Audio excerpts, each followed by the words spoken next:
I'm supposed to be the franchise player, and we're in here talking about practice. I mean, listen, we talking about practice. Not a game, not a game, not a game. We talking about practice. Not a game, not a game. Me. Bam, bam. Me, man. Not a game. Slap that like she scored 30. We talking about sports. I mean, what we even talking about, man? We talking about sports here. All right. We're back with another episode of We Talking About Sports. Number 8 this week. This is episode number 8, man. Yeah. You know how we do here, man. From the start, we like to kick it. This is just a friend podcast too. So, Ben, tell me about your week. My week was just full of work, being undermanned at work and being worked like a dog, bro, for not enough money. But the weekend came around and some buddies came up and visited. We hit the river on Saturday for a while. Came back home, barbecued, and watched the pay-per-view. It was nice. I enjoyed all the fights. I had decent expectations for the fights, and I think that they lived up to it. I mean, it wasn't any huge names, but everybody did their part, and the fights were pretty good. So, yeah, back to work again today, though. Another week. What about you, Roland? How's your weekend? Had a good week, man.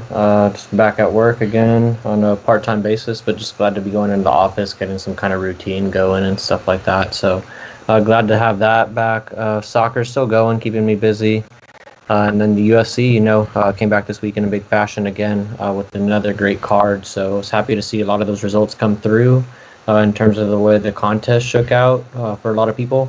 So yeah, it was a good weekend, man. I can't complain at all. The card actually, I think, over-delivered, or in terms of my expectations for it, I thought it over-delivered, yeah, for sure. Beat expectations. Yeah, I had a great week. I ended up actually going to my cousin Mike's house to watch the UFC.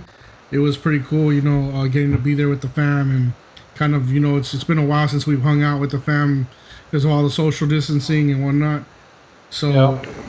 It was nice. And like Roland said, the card for me, I mean, with the amount of knockouts and the way, the fashion that the fights ended, it really delivered. I really enjoyed it. And it kind of scares me a little here because some of these some of the fights lined up are not maybe at the level of UFC 250's quality. But that's all right, though. I mean, as long as we're getting some kind of sports, I can't be too mad, Bundesliga was good this weekend. I didn't mention that, but it was nice seeing some of those games Saturday morning. The Bayern game and the Dortmund game. It's pretty cool. Did you have any plays on it? Winner. Nah, I didn't, but we got a consensus winner with Magny. Yeah. Can't forget to mention that. How about Magny that third round, though? Wasn't that nice? Yeah, he put it on him.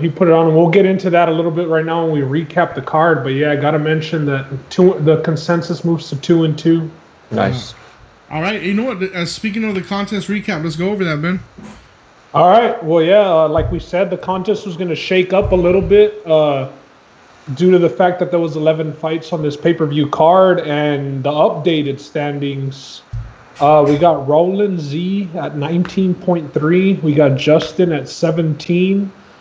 I'm still leading. Sorry, guys, 20.75. Josh, our guest picker last week, came in with 15.4 total now. Gabby, her beards and tattoos picks are at 18.85. Big John's at 10.70. Mondo's at 14.2, still losing to Gabby, and she actually extended that lead a bit. Mondo's got some work to do. Spencer didn't work out for a couple of people that picked Spencer. That one didn't work out and never had a chance. Interesting risk. Yeah, Roland Gonzalez at 9.8. He had one of the better weeks. Izzy's up at 10. Diego comes in at 14.35, and then we had two new people joining the contest and picking fights. Steven had one of the better weeks. He picked up 9.15 points in 1 week. And nice. Rexa comes in at 5.8. And like I mentioned, the consensus goes to 2-2, still in the red due to some juice that we've drank on the two favorites that lost. But we're gonna get it. We're gonna get it in the positive. Yeah. All right, man. Let's talk some UFC quick hitters. So the people that got paid this weekend was Amanda Nunes and Cody Garbrandt. Deservedly so. I think their fights, to me, the way that they finished. I mean, Cody did, and Nunes just doing whatever she wants. It looked like she was out there with a punching bag. For sure. Yeah, I mean, that line should have been like Yeah. just 3,000. Yeah, and also too, the bigger names in the UFC right now are in terms of the people, or relative to the people who fought that night. So yeah, no surprise seeing those two guys at the top, or two fighters, Nunes and Cody. But one name that really popped out at me as making some change was Alex Caceres. But I guess he's a UFC vet, so he has a pretty decent contract, having put some time in the game. But yeah, good for him. Yeah. And I mean, we say decent money, but it's still not like he's not making six figures just to show. He made Yeah, really good no. money because he showed and Because he won. won. Yeah, but still, yeah, it's still A lot of the pretty UFC fighters' pay is based on show and win. So, like for example, Cody Garbrandt, I believe, made 130 to show and another 130 to win, totaling up to 260. And then I'm pretty sure that he took home either knockout of the night or performance of the night. I didn't see the bonuses after the show, but you got to think him or O'Malley either got knockout of the night, and Nunez probably got performance of the night. So. Yeah, but no love, and Nunez came in, towering over everybody else as far as pay-wise for this card. Still nothing crazy. Nobody made $500,000. I mean, even Nunez, who has now 8-9 title defenses. It is women's fighting, but yeah. All right, so based on UFC 250, which fight stood out to you the most as far as like the finish or the way that they did it? To you, like what was just most exciting for you to see? Right off the top, I mean, maybe not most exciting, but the Alex Perez and Formiga, man, that's the second week in a row that we see somebody stop due to those calf kicks. Yeah, I know last week, the curtain jerker, I believe we had somebody stop due to leg kicks. And this week, I mean, Formiga went down like if his leg was broken or his ACL was torn. I mean, he couldn't put any weight on it. The referee just came in and stopped it. Perez didn't have to follow up. So that's a technique that's now becoming pretty popular in the UFC. And let's see how people adjust and, defend it. It's the people who really commit to it. I mean, obviously you could see 2 fights in 2 weeks have been stopped due to calf kicks. When did we ever say that before? You know what I mean? So that's a interesting little trend going on in the UFC right now. Nice. Yeah, for me, I'd probably have to go with Cody's fight. That was probably the one that popped out the most at me. The buzzer beater. The buzzer beater right before the end of the round, knocking out Assunção to lock up the victory. I was just impressed to see how Cody handled himself throughout the fight. He seemed to be a little bit more composed than I'd seen him in previous fights, and the way he set it up, man, was just amazing in terms of that little duck that he gave, which Assunção completely fell for, and he just came through and reminded everybody that he still has arguably the quickest hands in that division. And can get into a striking battle and win it with just about anybody. So I'm interested to see where he goes from here, because I think he was one guy that going into this fight really needed a big performance, and he came through with one and reminded people that he's still a name to be reckoned with. So whether or not he's truly all the way back and can really compete at the top of the division is something to be seen, because I think Assunção was a nice little matchup for him. And just in terms of, I think he was obviously the better striker in terms of the two fighters that night, so it set up nicely for him to come back, and he took advantage of it. So good for him. But now the booking's probably going to get a little tougher, and he's probably going to see somebody that can strike with him. And I think he might see somebody else that fought on this card and had a good finish himself. That I think is also should be mentioned is Sean O'Malley. He had a pretty nice knockout as well, and I think they might see each other in the future. I know they were jabbing at each other. Yeah, I think in the future for sure they'll see each other. But one thing that I'll ask both of y'all, remember we talked about Cody Garbrandt switching camp, so he really didn't train with Team Alpha Male for this camp. Mark Henry. Yeah, nobody from Team Alpha Male was in his corner for this camp. It's interesting. So, his footwork was on point, but we talked about prior in our breakdown of the fight how Assunção really wasn't going to pose a threat as far as knockouts go. So we were gonna have to see Cody kind of fight like he did against Dominic, because Sun Sal's not one that's just gonna brawl with you. Exactly. The finishing punch, like buzzer beater. I mean, the dude couldn't sit in his stool, like he was out. That was bad. Yeah, it was bad, and it was a walk-off KO. Like we thought we had already seen what Joe Rogan was calling the best walk-off KO he had ever seen in O'Malley. Joe Rogan's such what's it called? A person in the moment, or he's a prisoner of the moment. He's high on O'Malley too, so Yeah, all pun intended. yeah. But I mean, his job is to sell the UFC, right? So I guess it makes sense. But what I'll say about the Garbrandt finish was it wasn't very technical. Like, it was kind of like it looked like he put everything he had into that hook. Yeah. Now, he did, like I said, he hit a Sun Sal with the Olay and kind of, dodged his punch and hit him with, it just wasn't like, obviously we know he's got the quickest hand. Cody's got if not the quickest, some of the quickest hands in the division. But what I'm saying is, it wasn't such a technical punch. Like, I gotta disagree there, Ben. Yeah. He normally doesn't throw those loopy punches. I understand that, but when I look back at that fight, it looked like he was trying to set up that last punch that way before, and he wasn't able, and then he went back to it again and set it up. It looked like that was set up. I feel that was you. obviously set up. Yeah, that was obvious. It was like one of those that he has like everything. I'm just saying it wasn't as technical. I'm not trying to throw shade on the knockout, but No, of course if not. we're looking at O'Malley's knockout and O'Malley fakes the uppercut and gets nice, Eddie yeah. Wineland That to was a drop nice his feint. arms, and then he comes over the top, with the knockout, same walk-off KO. All I'm saying is I know that they were both going back and forth. Roland also mentioned O'Malley and Garbrandt possibly matching up. Right now, it's obviously too soon for O'Malley. He wasn't even in the top 15 prior to this fight. I think this fight will put him into the top 15, but let's match him up with a guy between 10 and 15, maybe 8 through 15. Cody Garbrandt, I expect to be back in the top 5 after that finish. And I'd like to see Cody Garbrandt against Marlon Moraes. I think that's a good matchup. Somebody's going to fall. Somebody's going to go down. So, but that's another fight where Cody could get into that Rock'em Sock'em Robots type. But I like that look for Cody. Yeah, I like Cody against Marlon, I think, and depending if he can avoid like you said, a Rock'em Sock'em or just a brawl in the middle of the ring in the first couple of minutes of the fight and get it into the second round. I think we've seen Moraes gas out on more than one occasion or get tired at least. And I another think Cody could take advantage. Roland is Moraes used to train with Mark Henry and he no longer does.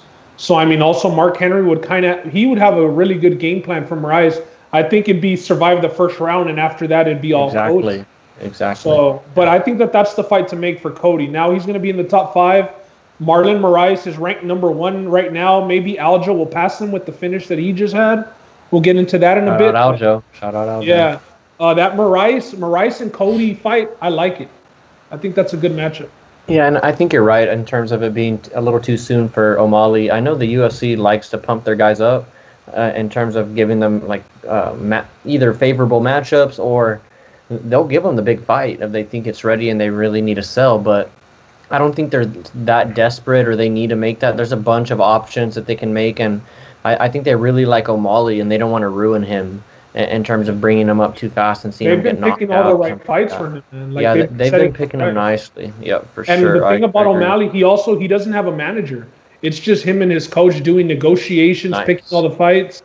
I had mentioned that he lives with his coach, that Tim Welsh guy. And their little combination, man. Like, I mean, like I said, all they do is blaze, work out, and gain. But man, it's working, bro. They've got their own groove going, and O'Malley claims he's got the best striking in the division. I think we're gonna find out by the end of 2021. He'll get his title shot if he keeps winning. But the other reason I don't think he's being pushed as fast is he's not international. We saw that with Darren Till because of all the backing that he brings from England. O'Malley's in the States, and honestly, he kind of has a bad rep amongst the more casual fans. I know my brother calls him a crackhead because he saw the rainbow hair and the star tattoos and all that stuff. He just looks out it's there. Hit or miss. It's hit or miss with the casuals with him. Exactly. For sure. You either like him or you don't. But he does have a strange look to him. He's always promoting marijuana. Like, it's easy to see why some people might not gravitate towards him. And but he's when pretty he gets funny. in that though. octagon, man, it's the sugar show. Yeah. Yeah, and he's pretty fun. I thought it was hilarious what he said about Triple C, saying that he didn't blame him really for leaving His because first I girlfriend. mean he just got a girlfriend for the first time in his life, so he didn't know what to do with himself. You know, I just wanted to say what Ben was talking about as far as the push on O'Malley. Is that last name Irish? I mean, he I definitely mean, doesn't it might be. represent the Irish. I'm Like, just he- saying you can get that Oh. backing if he starts pushing the Irish flag. And It'd be a little late for that, no, Joseph. it's not. It's not. The marketing's still there, available. Brother. He's what 3 fights in. I mean, it's not impossible.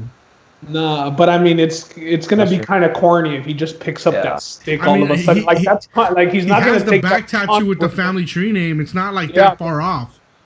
You don't want to go. I mean, he's just gonna be living in Conor McGregor's shadows if he goes that way, bro. Yeah, no, he's Well, trying I'm to just be his saying to own get guy. that extra. You know, No, the I extra, get you. I mean, that might benefit the UFC, but it doesn't benefit him for sure. Yeah, no, I'm just talking about he'd get getting a clowned. bigger push. You know, as far as fans go. For sure. What did you like about? What was your biggest takeaway from the fights, Joe? It was Nunes, man. Just being able to do whatever you want for 5 rounds. Like that fight to me, the first thing that comes to mind is just complete domination. I Yep. mean, she on the ground, she was able to beat her, and that was supposed to be Felicia's spot. Standing up, it was like a punching bag. She chose her shots. She didn't Yep. get frustrated all night. She chose what she wanted to do, and she did it. I mean, I haven't seen that dominant of a performance through 5 rounds in a long, long time. And Man, she- big props to Felicia for just not getting knocked out, not getting. I mean, wow, like sure. that girl has toughness. Say But big punch. props, but let's see how much it affects her down the road, man. yeah, Those are back the Cyborg and this one. I mean, those are beatings from like goats in women's fighting. sure. You know what I mean? yeah, Yeah, she's still so- up there, not scared though. Nunez has more title defenses than Felicia Spencer has fights in the MMA, man. So I mean, earlier today I was listening to the Hawani podcast, and they were talking about pound for pound rankings. Do you put Nunez in there or not? Undeniably, the GOAT in the women's division. I mean, nobody's Not even close. Yeah. Yeah, it's not even close. But but where do you put her? exactly, and are any of the men defending their belt against somebody who has 8 UFC fights? Like that was a point DC made, and I thought that's all that needs to be said. I mean, like you in the men's divisions, it takes a decent record and a good UFC record at that to get a title. Yeah, for sure. Alicia Spencer had no fights and she fought for a title in the UFC. Then she won one and she's fighting for another one. She did fight in Invicta before, but I mean, that weight division doesn't even have rankings, 145, the women's, because there's not even enough Yeah. women in there. So. Yeah. I mean, sure. you almost feel like she belongs, but you just don't know where to put her. For sure. And But undeniably, I mean, the women GOAT, like undeniable. yeah, oh yeah, for sure. And I mean, it's not even close. The thing that you ask yourself now is like, we were talking about it, but what's next? What's next for her? That Shevchenko fight shouldn't excite her if she's already beat her twice, and it's going to be her I belt. think up Dana for already grabs. shot that down. Too. Yeah, Dana in the presser was already shooting that one down. Yeah, that Yeah, makes he no said sense. that she already beat her twice, so there's no need. And we said that her wife is having her baby here soon, like in a month or two. Nunez did tweet and say that she wanted a break. I think she deserves a break. In the presser, she said she's done for the year. She's gonna just take this break and be with the kid.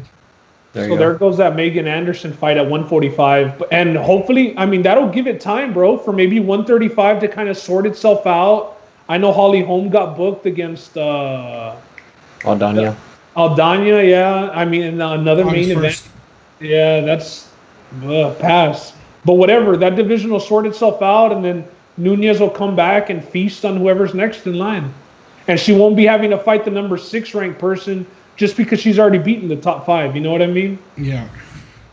All right. Well, you know, just speaking about UFC 250 and booking some of these fighters, since we don't really know exactly what's next for Nunes, let's talk about some of these other winners. What do you want next for Aljamain?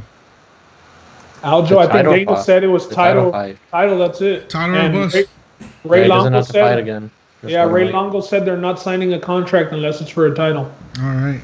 Ray Longo also said he told them to stay ready because if Aldo can't get there for the Fight Island, if Fight Island doesn't happen, and maybe they just need to push. I mean, Aljo didn't. He was in there for a minute. Yeah, he's And got out. good to go again. So if he could just jump in and fight Jan if they have trouble getting Aldo over. If that island doesn't happen, so Longo was telling him to stay ready because in 6 weeks you could be fighting for the title. Yeah, and I mean, we already decided Cody and Marlon would probably be the best fight next for him. It's a top 5 fight, and maybe winner gets a shot. That'd be interesting. Another thing just to mention was we didn't mention it in the breakdowns. Cody Staman's brother had passed away a week before the fight on Saturday. His brother was 18 years old, and he still decided to go through with the fight. I know at the end when Joe Rogan interviewed him, he did break down, and kind of everything was just bottled up. And after the fight, he let it all out. So it's good to see him win. I know Brian Kelleher, cool guy to root for and stuff, but I don't think anybody wanted Brian Kelleher to win that night after. At least that night, no. Yeah, exactly. Yeah. All right. Well, and O'Malley, we would like to see him against somebody through 10 through 15 next, right? Yeah, 10 through 15, 8 through 15. It's for sure next. Any names that stands out to you, though? He stayed, not off the top of my head right now. I know that he did stay in Vegas Sunday because even after the fight, he said he wanted to negotiate with the UFC. So he's negotiating with the UFC. He didn't take much damage. He looked sharp, did whatever he wanted. Maybe we see a quick turnaround for him. Yeah. We know that an international fight week could be interesting. All right. Well, the UFC's been experiencing some money drama lately. Now, the George and John, under the same management, they've been very vocal on Twitter. You got George Masvidal taking interviews with Kenny Mayne and talking about money and wanting a bigger share. He even alluded to his dad, coming over from a communist nation to fight for what's his. And I mean, there's a lot of talk. I mean, you can tell George is just not happy with pay. And then Conor announced his retirement overnight on over the fight night. What's going on with these stars? The UFC's losing stars. What's going on with that? Roland, what do you think, Ro? Yeah, man. It's a bad problem right now. And it just seems like it's all the big guys. Cejudo, John Jones, Masvidal, now McGregor. It's definitely not a problem the UFC wants to have at all. Yeah. I wonder if anybody has some insight on what's being signed with Bellator or what the numbers that Bellator was receiving or giving out, that they're like, man, we just we need to get a bigger purse, or maybe even seeing the PFL 1 million and they're thinking, man, this is like, why are we still in the 100,000s and under?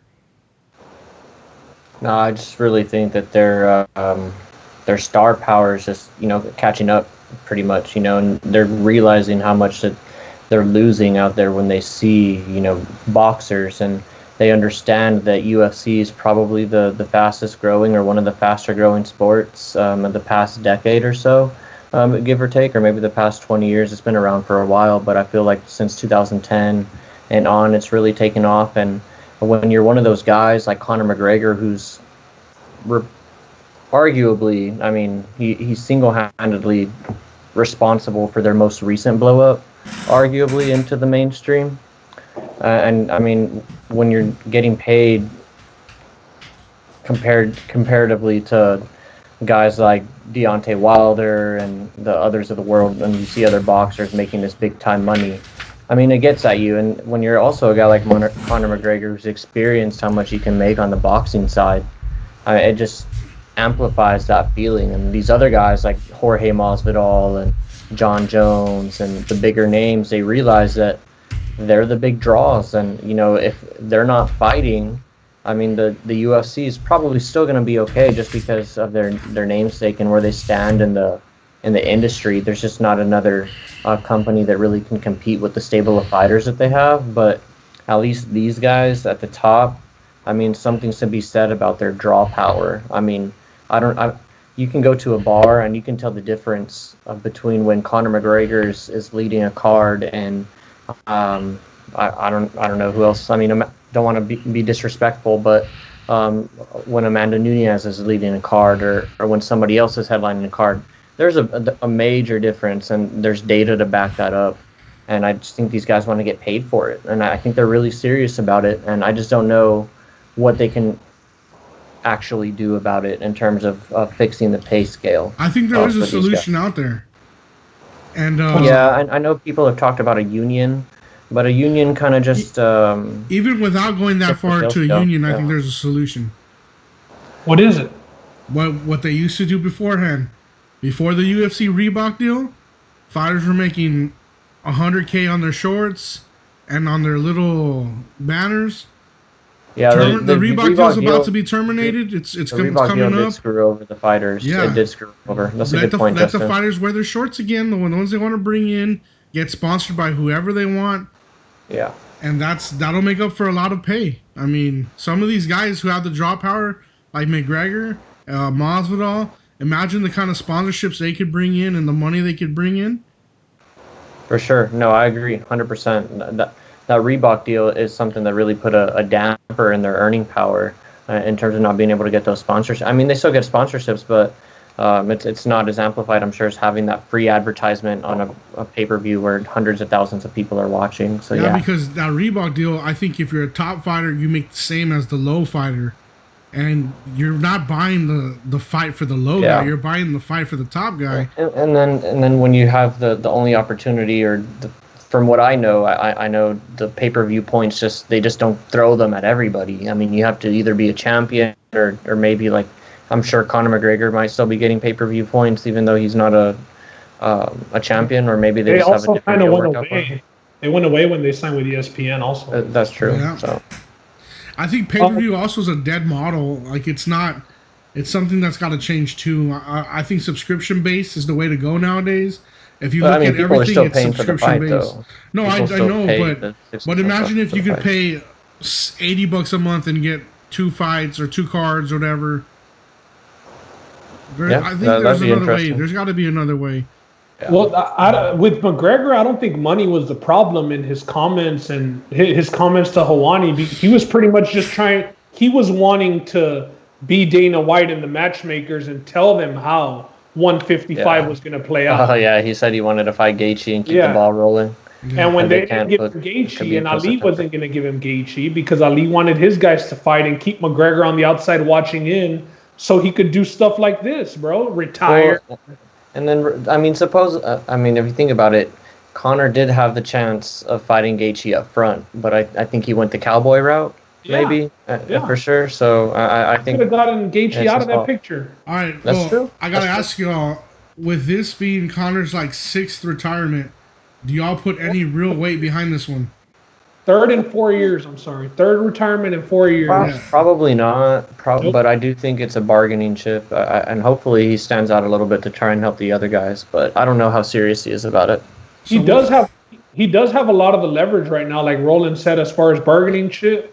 He definitely has the leverage. And they've been talking. I forgot what I was listening to, but they've been talking about the proper 12, and apparently he's sold a lot of whiskey, supposedly. A lot of whiskey. So he doesn't have to fight at all. Like, I guarantee that. So if he's gonna go and fight, he's gonna make sure he's like decently compensated, or more than decently compensated for it. But that's McGregor. He's good. He's compensated. Yeah, bro. But that's just McGregor, though. I mean, well, yeah, him. I'm just talking about Masvidal and John Jones, though. Those guys for sure. Those guys, they need to get paid because if they bring a big draw, and they're only for a finite amount of time, man. Like Masvidal's only going to be a draw 2 years, as long as maybe? he's active. Yeah, exactly. So they gotta cash out. 17 years in the game, and he just became a draw, bro. Exactly. You know. The thing that with Masvidal was he said they wanted to bump down my pay to fight Usman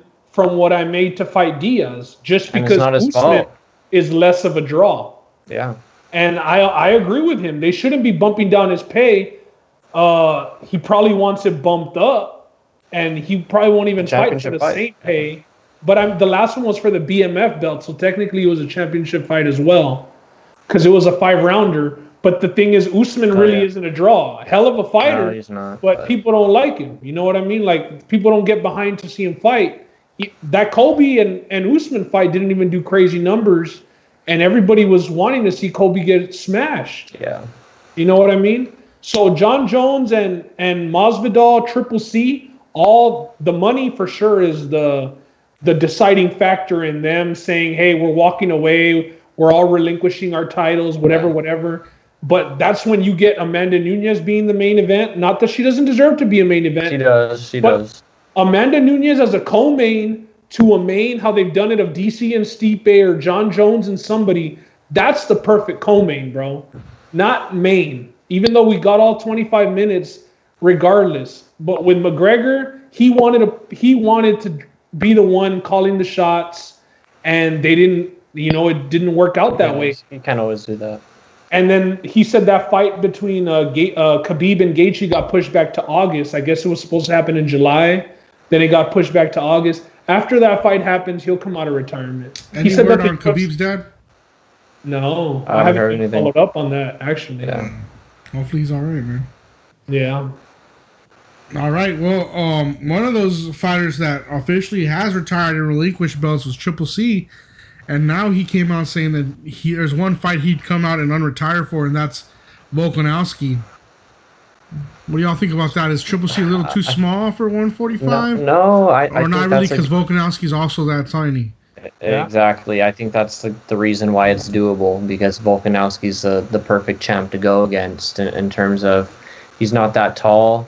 There'd probably be a size advantage in terms of Volkanovski, because I've seen some pictures of him when he used to play rugby. Yeah. And dude was a hoss. Yeah. So he's a big dude at that weight class, 145. But I think it's doable though for Henry Cejudo. I personally wouldn't want to see it happen, because I'm still holding out for the Max Holloway and Volkanovski rematch, but I do think it's a feasible matchup for Cejudo. I don't think he's biting off too much.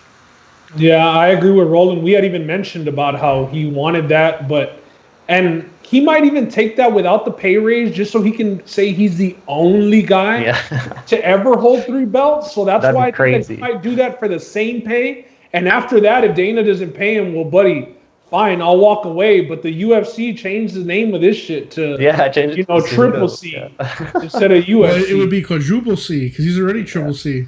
Yeah, exactly. So I mean, but how quick did that happen? He just retired 2 weeks ago. Now it's like, hey, I'll come back. He's not jumping Holloway. The UFC loves Holloway. He was a great champion for the UFC. Yep. Always stepped up when they needed fights, they needed him. whether it was a division up or his division. So they owe him the rematch, and they're going to give him the rematch this summer. We'll see. I'm looking forward to that if that happens. All right. Another fighter issue, man. UFC and fighter issues. Tim Sylvia. Resources. I don't know if y'all remember Tim Sylvia, the heavyweight fighter. It was like him and Arlovsky back in the day, always just changing the belts. It felt like they were fighting every month. It was crazy back in the day. Well, he got a surgery when he broke his arm, and now the bolts where they secured his arm in place are starting to penetrate his skin. They're coming out of his skin. Oh. And he asked the UFC if they could pay for his surgery, because they paid for his surgery originally when he fought. And basically the UFC said, you're no longer part of us. We're not going to pay for that. You got to pay for that on your own. Find your own way to pay for that. And he came out and said, hey, but if my name was Chuck Liddell, y'all would have paid for that. I mean, what's going on? The UFC, they can't afford to pay for one of their... I believe he's in the Hall of Fame. I want to say he's in their Hall of Fame. And he broke that arm in a fight, in an arm bar where they broke his arm and still won. I forget who he was fighting, a BJJ guy, but I remember he was standing up in the arm bar. Yeah, and it snapped. Yeah, man. So that's messed up. That might be why they need a union. Dana will try and do anything he can to not make that happen. Yeah, he said it only costs. He was only asking for $10,000 or something. They didn't want to help him out with that. That's messed up. I gotta see those pictures, man. Oh, he got a GoFundMe, so it looks like he's getting to his goal, but that's messed up. But it's not surprising though from the UFC and Dana White. It's kind of sad, but. Man, back to the other topic. I think he's going to have to end up caving sooner or later and up in the pay for these guys if too many of them start going. And this is just not another negative sign for them. But it's funny that he said if it was Chuck Liddell, he'd probably do it because Chuck Liddell's one of his boys. So I mean, shoot, he had Chuck Liddell on retainer for how many years? yeah, Just paying them to go watch UFC fights, pretty much, yeah. To show face. Like Roland said, hey, Roland, maybe when the gates open back up, he won't mind picking pay us. But it's tough. Yeah, but like, that's what I said back back a couple podcasts asking, ago. Yeah. You understand why they're asking for more money? They're the only show in town right now. Through a pandemic. If you're not into German soccer and Korean baseball, they're the only American show in town. They're gonna want to get paid a little bit more. You know what I mean? But the circumstances of no gate and having all this extra pay for the test, everybody separate, it's eventually only the UFC could pull this off though, because if any other promotion tried it and the numbers weren't there, that's a lot of money lost. Because you just mentioned it, I'm sure it costs a lot more to put these events on because of all the tests that they have to get and all of the like the saunas that you were talking about last time. So yeah, man, it's a bad time to be asking for a contract, but like Ben was just saying, it's understandable, very, very understandable. And another thing that Dana mentioned about those guys asking for contracts in Masvidal was he said that Masvidal just got a new contract. A 7-fight contract, is that right? That's pretty wild too. What? I mean, Masvidal also commented on that and said that that's the way the UFC does it to try and keep on locking you in. He says that they keep on renewing you before your next fight and renewing you before your next fight. I mean, it's your option to sign it or not, or wait till your fight contract expires. But he said the same thing about John Jones, though. They got him locked up. He said that John Jones is locked up for like 8 more fights or something stupid like that, and that he just got a new deal, and that he's already asking for a new one or whatever, blah, blah, blah. Hey. The one thing that you do got to give Dana credit for is that he says, I let my fighters say whatever they want, whenever they want. They could tell you what they get paid if they'd like to. And he said, if John Jones wants to release those text messages where we're lying and he wasn't asking for their numbers, go ahead, John Jones. And the way John Jones has been going at Dana White, I think if he had that ammunition, he would have released the text where the UFC were maybe being dicks to him or not. But maybe John Jones was asking for some crazy figures, bro, because Dana kind of said, hey, here you go, bro. If you want to show everybody, go ahead. And we never did see anything. Yeah, that's true. Yeah. All right, moving on. Finally, Stipe came out and said, hey, who's ready today? Looks like it. Before you knew it, Daniel Cormier posts up a little screenshot of his phone where he had his little fingers sign the contract already. Yeah. So it looks like we're good to go for that. When does that fit? Where do you put that one in? That's the question. Yeah, that's a really good question because you got to ask yourself how. Because I guess what you guys were saying when we originally brought up the heavyweight division being held up when we were talking about Ngannou leading up to his fight was that Stipe really wasn't training because he wasn't going to go into the gym or whatever. So. You just got to take into consideration how good of a shape he's technically in right now or realistically in. So I'm thinking maybe early fall because you can't hold it up much longer. I can understand giving him some time to get in shape throughout June and July, then run something in August. Maybe on that August 1st event with Holm and Aldana. Yeah, that makes some sense. Well, they did say that was the main event already, though.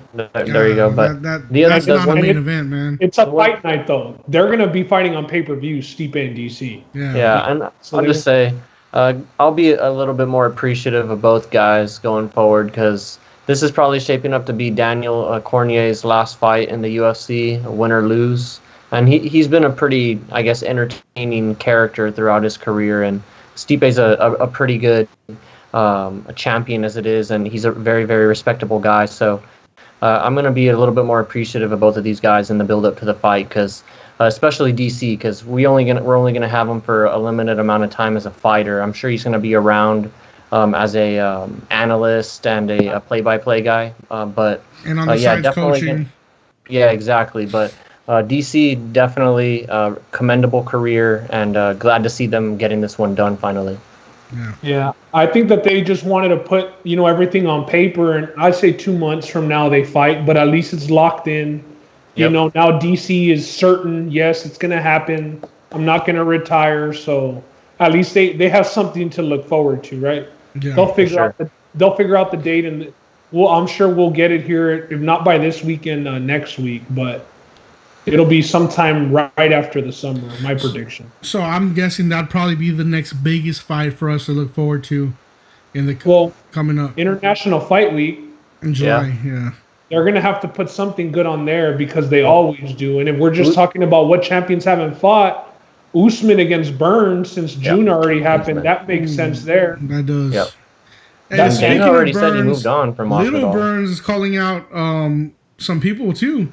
Yeah, he called out Bryce Mitchell. I saw Yeah. that. That's an interesting matchup. A good call out for him. I think that draw a lot of attention to his name just by fighting Bryce. Yeah. Yeah. Well, and also Bryce, because Burns obviously has his brother's clout. His brother's and name. Yeah, He's on a little winning streak. So, I mean, For if sure. Mitchell could get a Burns under his belt, that's true. yeah, that's not bad. But, yeah, that's not Early bad. prediction though for DC versus Stipe. Who wins the trilogy? DC. Yeah, I'm going DC too. That's my guy. I can't say Yeah. Stipe, man. Yeah, I'm going And DC. he's not even my guy, but just the fact that he stalled out retirement this long when he was certain he was going to retire no matter what. He wants makes it me bad. think, like, he's going to take him down and win. But if he starts fucking around standing up again, bro, he's going to get dropped. He will not win a stand-up fight against Yeah, Cormier. he was winning a stand-up battle for so long in that last fight, though. That's what made me believe. But yeah, Stipe If he caught him takes it dirty. to the ground, bro, he could get it over with quick, bro. He just has to do it. Wait, and who I are you think saying this- taking it to the ground will win? DC. Okay, because you said he's not going to get it done against him on a He said he's not stand-up going to fight. get it done standing Standing up, up. He said yeah. he doesn't like him striking. Yeah. I So you think like Stipe- Stipe striking over DC striking? Right. Yeah, Okay. that's what I just. Oh, fair. Yeah. Because he mixes it up, bro. And we saw the body The shots body were what shots changed. were Oh, deadly, yeah. man. Deadly. And when DC caught him, he caught him off of the clinch with that hook. And DC Dirty never boxing. he never knocks anybody out. Like, that surprised the shit out of all of us. Not that he won, the fashion that he won in. Yeah, when he knocked him out. Yeah. Knocked That was out. hilarious. All right, well, that's quick bookings like we talked about. Home Aldana, that's August 1st. And Rose Andrade Part 2, July 11th. Are y'all That's looking when we forward to got- that one at least? I I'm like looking Rose. forward in to that Rose one. Andrade too. Yeah, I hope Rose gets her retribution.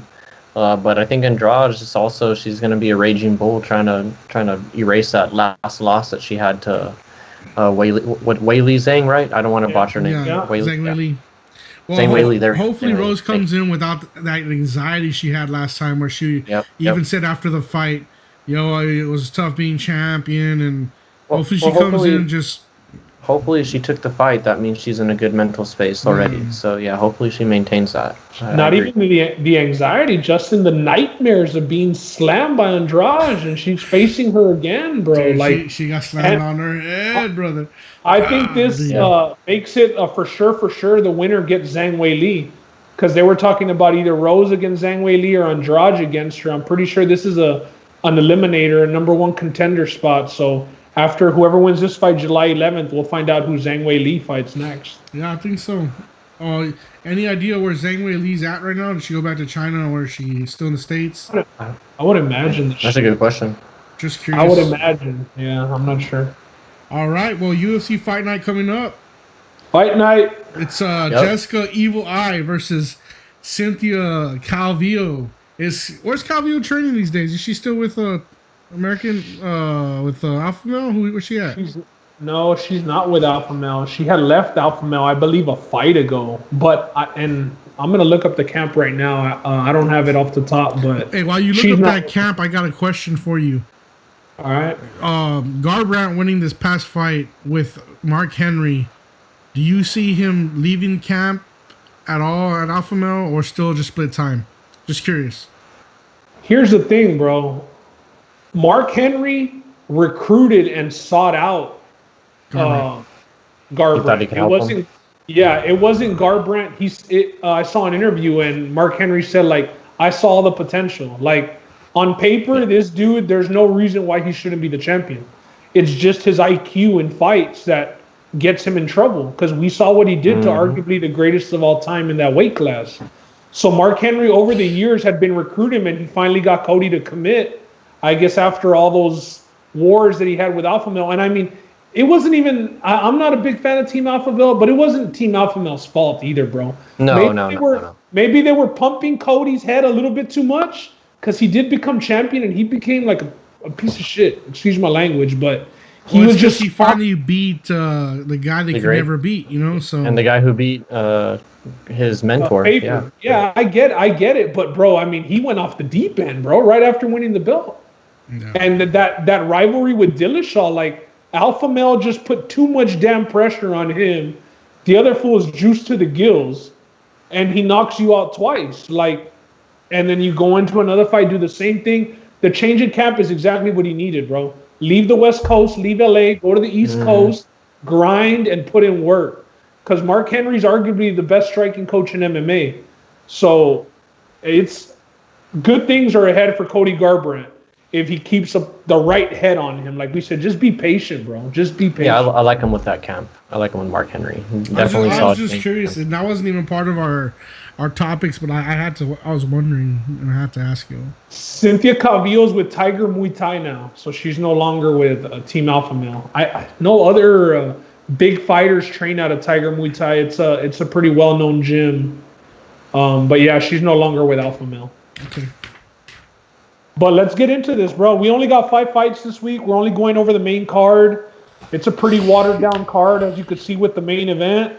And let's just start from the top down. Give me 1 second here. I'm going to have to go to the internet and pull up the odds.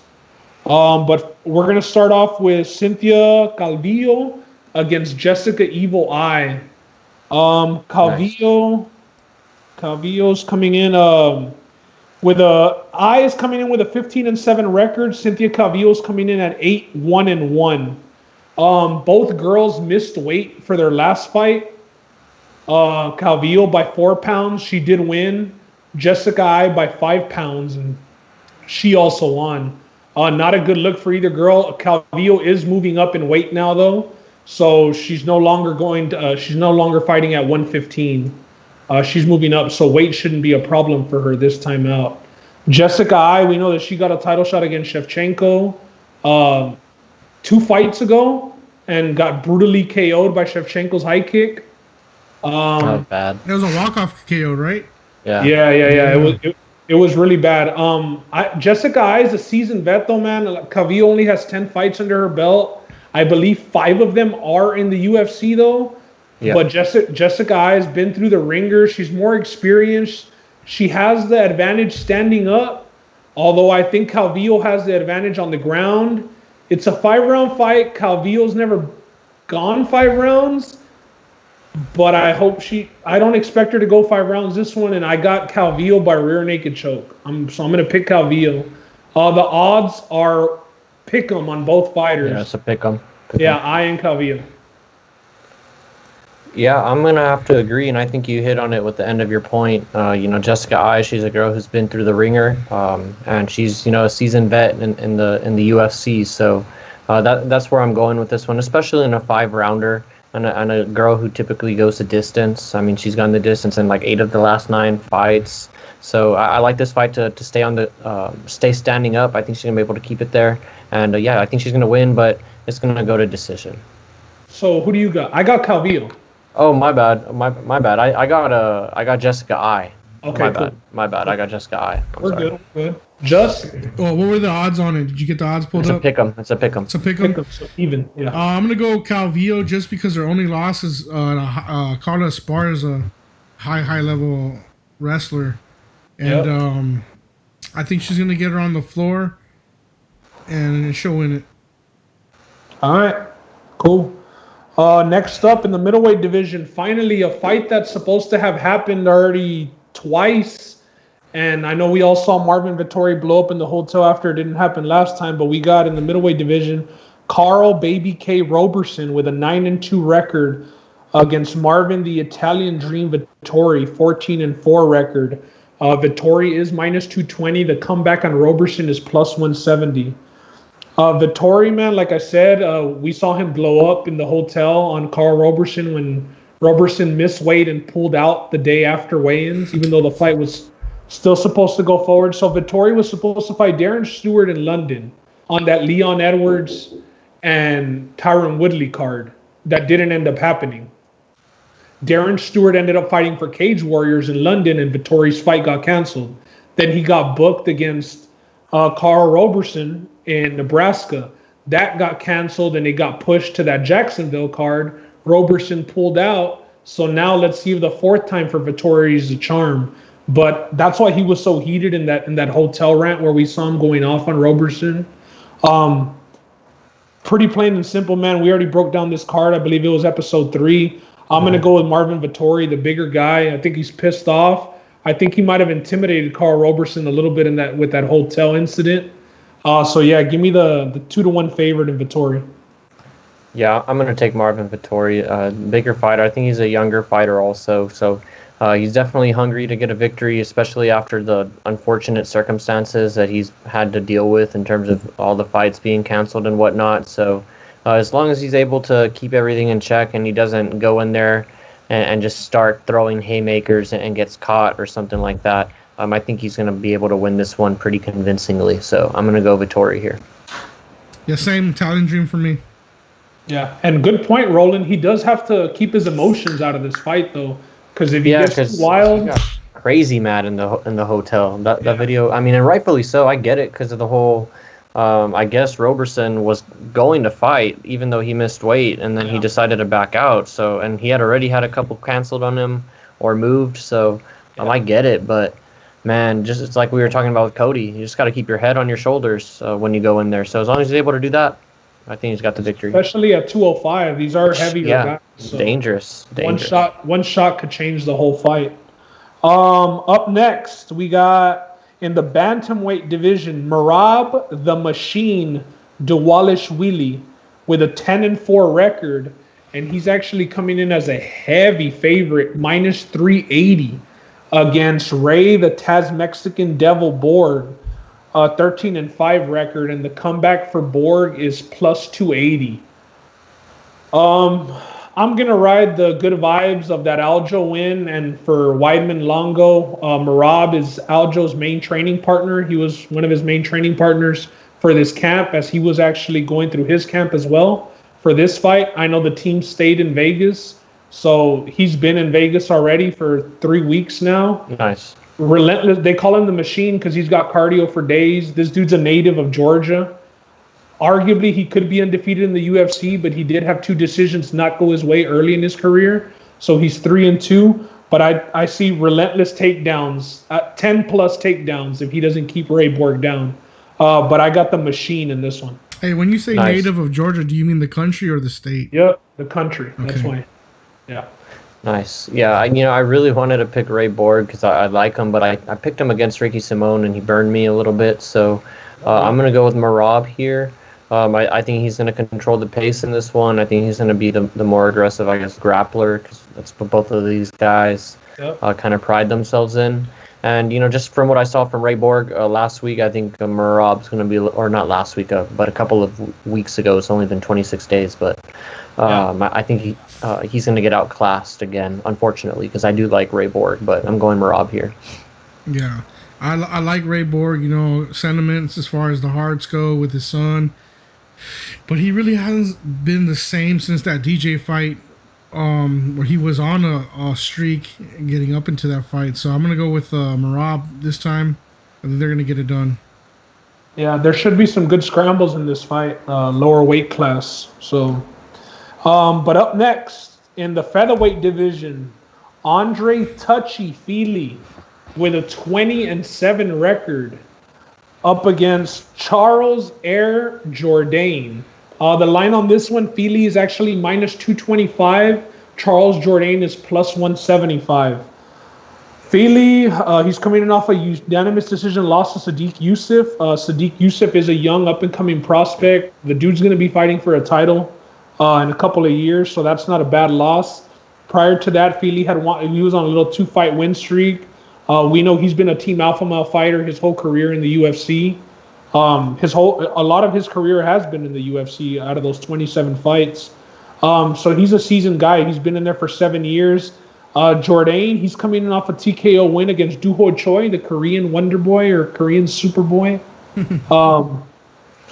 Prior to that, he had lost his debut to Desmond Green. So, I mean, this is only his second UFC fight. This dude's a Canadian. He's exciting. He likes to stand up. Feely likes to stand up. I expect it to take place standing up. And I'm going to go with the upset. I'm going to take Air Jordan. Nice. I'm going to disagree, though. I'm going Feely here. I think the experience is probably going to prevail for me, so that's where I'm going with it. I got a touchy-feely here just because he's one of my fighters, the ones I like to watch and fight, so... All right. Then the last fight of the main card in the bantamweight division, Jordan Espinosa, 14-7 record versus Mark Bumblebee De La Rosa. De La Rosa.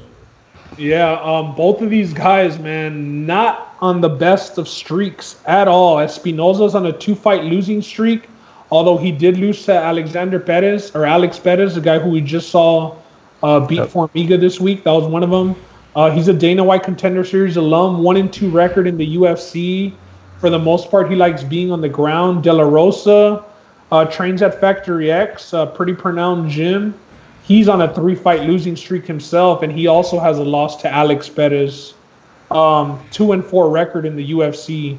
So De La Rosa does have a couple more fights in the UFC than Espinosa. I'm just gonna take the underdog, bro. This fight, give me De La Rosa.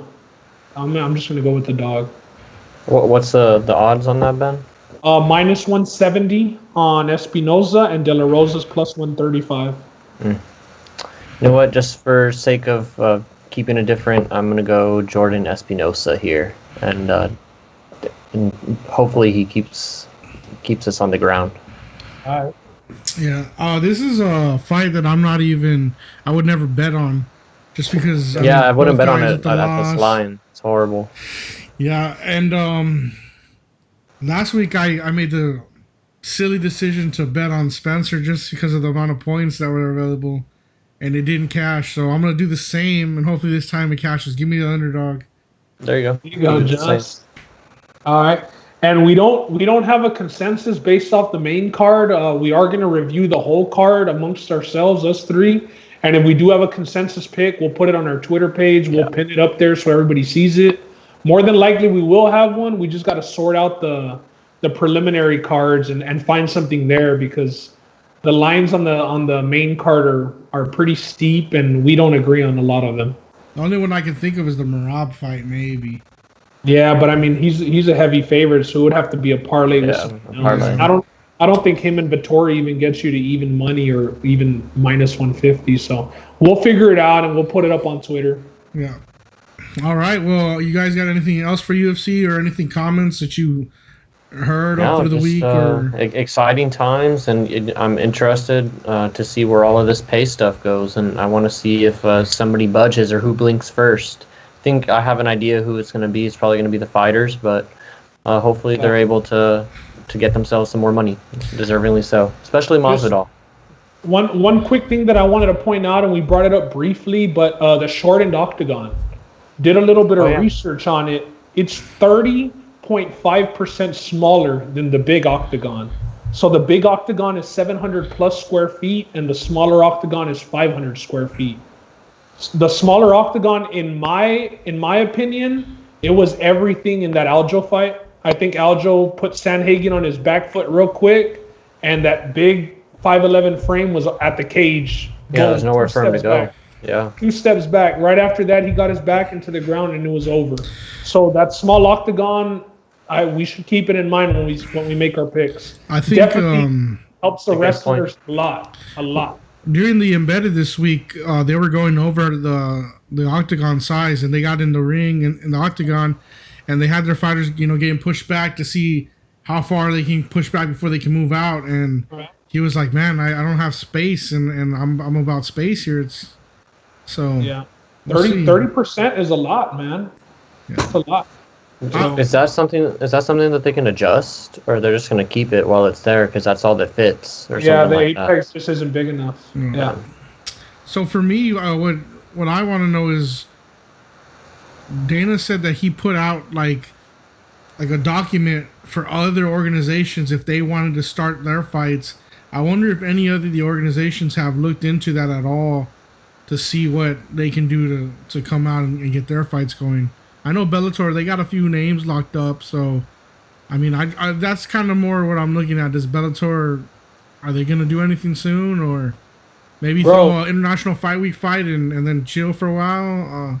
Here's the thing, just these other promotions aren't even having their main fighters fight. Dana White's gonna have Dana White Tuesday Night Contender Series, bro. You know what I mean? He's still gonna be picking up regional talent while all the other promotions are out of business. Yeah. Like there's levels, bro. It doesn't even compare. No, and that's what sucks. There's a reason why they're the only ones going on right now. That's what sucks for the fighters, and that's why you can be so stiff about that pay. Well, where are you gonna go? Where else are you gonna go and get paid, bro? Yeah, like maybe a one-time. And he'll remind everybody because he says it over and over. Yeah, I'm the only one putting on fights. I'm the only one putting on fights. But they're the only ones who can. They're the only ones who have the money to do it. It's ridiculous. So I don't see anywhere else for the fighters to go. I think it's just a matter of time before they budge. Obviously, like we had said with John Jones, you getting paid $5 million, bump him up to $7 million. But I mean, if he's really asking for 15 and 30, bro, like Connor's barely making that, man. And Jones pay-per-views don't sell $1 million. Yeah. All right. Well, that's it for MMA news this week. All right, not a lot of NBA news going on this week, but we do have some quick hitters for you anyways. Matt Barnes says players are not comfortable playing. They're not comfortable playing because of all the racial injustice going on. What do y'all think about that? Should players hold out because of this? I mean, people in sports, they got a big pedestal. They got a big platform to use. I mean, yeah, and I think, hey, why not now, right? But I think they're entitled to do what they want to do. If they want to, sure, go ahead and sit out. But if you're asking me if I think they're going to, I don't think LeBron James is gonna sit out. That's just my guess. But like you said, they have a platform, and if they really wanted to make a change or draw some kind of attention, this would kind of be the way to do it. But I don't know how much weight I'm putting in what Matt Barnes said, because he even said in his quote that he's getting this information from Snoop Dogg, who said that a couple of players from the Lakers and Clippers told him that they don't feel comfortable playing, and that some feel comfortable and some don't because of the racial injustice. And again, rightfully so, you should feel strongly about what's going on. It's as we talked about last week, it's despicable what's going on to the black community. So if they want to feel that way, go ahead. But I don't think they're going to end up sitting out. It's just interesting that it's making its way to the news rounds. But as you said when you introduced the topic, not much going on this week. Yeah, there's no chance of this. Like, they would just be giving the commissioner a headache, bro. After all of them were no, LeBron, the season has to return. Everybody was lobbying for the season to return. They go through every loophole to rent Disney out and change the format and add more teams so Rolling Spurs can get in, and keep the streak alive, baby. No LaMarcus though. No, yeah, I saw that. That's a big blow. Big blow. Might be the last time we see him in Spurs jersey, maybe. I don't know. Hey, Joby's pumped for Pirtle. He's been pushing Pirtle all year, so he's a good defensive center. Yeah, but like I was saying, bro, there's no way that the NBA season doesn't happen. They can do their own tribute, prior to the game. The NBA commissioner has always been very open, even to when the was it Donald Sterling days with the Clippers. Mm-hmm. They came out with just plain shirts and threw their Clippers uniforms at center court. I mean, they made the dudes sell the team. The NBA really backs their players. They give them a lot of freedom of speech. I believe that they'll be able to do something to honor him prior to the game. And there's still a lot of time. Yeah, but I don't see it throwing in a wrench on when it starts. A lot was put into that, and I don't see them messing that up. Yeah, July 31st is a ways off, so yeah, I think something will happen before then. So you think the NBA does give them a lot of freedom of speech and stuff like that? Yeah, they let all the teams wear the I Can't Breathe shirts when Eric Gardner unfortunately passed away, and they let them, I guess, silently protest. They were wearing them before the games. I think that those were their shooting shirts for a few games. And what's the NBA's rule on kneeling? I don't think they have an official rule. Well, nobody's kneeled during. No, they have a rule. They can't kneel. Okay, Really? I don't I know. wasn't I'm aware of not that. that sure. Yeah. Yeah, I think I read that this week, so that's why I was like, man, do they really have all that? I mean, the shirts, yeah, they I allow mean, them, and bro, they let LeBron, call the president a bum, a couple years Yeah. ago without any ramifications. So it's the NBA has been really good about letting their players speak out and And NBA is pretty and liberal. LeBron also promote and called out brand the themselves. Rockets GM. Remember? Yeah, but Yeah, I he's mean, called out a the lot of people. commissioner stood with the Rockets GM, even though China won't be televising NBA games when it returns, they still won't be televising games over there. But yeah, LeBron did. LeBron lost a lot of money there with all that China money. Mm-hmm. But yeah, the NBA is pretty good about that, being outspoken. Here's the other thing. I think that some of these players are gonna be standing for these racial injustices. I know college football level, Brennan Eagles, wide receiver of the Texas Longhorns, said that he's willing to sit out this whole season if they don't see significant change. I don't know if y'all saw that this week. Say that again, Justin. Brennan Eagles, wide receiver for the Texas Longhorns, he posted something on his Instagram saying that he would sit out the year until some of these things get changed. Interesting. Yeah, and I mean, if you feel that strongly about it, go ahead and do that. That's your own prerogative. But again, I don't think there's going to be a bunch of NBA players doing that, especially from the Lakers and Clippers, two teams. Although if those guys did decide to do that, as Ben said, it would throw a wrench, but I don't think they will. There's too much at stake. All right. And I don't want to say that it would make the relationship between them and the commissioner rocky, because everything that the commissioner had to do to get the season back up and going, and it's going to affect next season as well, instead of just like doing the easy thing, calling this year and starting on time next year. He stuck his head out for all the players wanting to return, still made it happen. I don't see it happening. And that guy plays for the Longhorns. I mean, he's not getting paid. He's not on a contract. So, he can do whatever he pleases. But for these guys who need to live up to their contract, it might be a little bit different. Yeah. This week there was a video of Mike Miller and a college player playing one-on-one. Did everybody see that here? Let it Yeah, fly. there's a thread of videos. I went ahead and after I saw that first one, I went ahead and just kept on looking for some more. And there's actually there's a thing going on at Memphis, or there was a thing going on at Memphis of different players taking shots at him after practice and then playing one-on-one. And I don't think anybody beat him from what I've been able to tell. So yeah, it just shows you the difference between some of these NBA athletes, even though it's kind of fun to make fun of Mike Miller because of the lasting impressions we have of him barely being able to walk up and down the court with his back in such bad shape, which eventually caused him to retire. But hey, Mike Miller, man, don't forget, he was a baller when he was healthy in the league, and even towards the end of his career, he helped the Heat beat my Spurs. I mean, he had that no problem shot against us. I think that was against the Spurs. It might have been against So I mean, he came up big for the city of Miami, and this video though kind of just reminds you that hey, Mike Miller was a walking bucket for a little while. So nice to see that, but it just reminds you NBA players are a different breed. And it was all like fundamental stuff. You know what I mean? Yeah. Like he was taking his time, hitting him with a little jab, and it wasn't like really Pump layups. He would put old school game. But hey, who's gonna beat the Memphis coaching staff in a 2-on-2 tournament? Penny Hardaway and Mike Miller. Well, maybe Penny's knees might not be there because of his injuries, but that's a pretty hard duo to beat. Other coaches, That's arguably the best coaching. Other coaches, that's a good backcourt. Yeah, for sure. Hey, Roland, if you can post those Twitter, retweet them on our page if you can. Yeah, for Just sure. so I haven't seen the whole thread through. Yeah, there's at least like 4 or 5 that I found of him just there's putting buckets couple on players guys. trying to. All right. We got a little Dr. Saucy moment coming up. Patrick Patterson describes the new normal at NBA workouts. What have you seen, Roland, about that? Yeah, Patrick Patterson. Who's he with right now? Is he still with the Clippers? Yeah. I think he's believe with he the is. Clippers. He's been going to their voluntary workouts, and he's just talking about all the different measures that they're going to keep the players safe and all the staff members safe that have to go into the facilities every day and get their practices as they're getting ready for the July 31st reboot.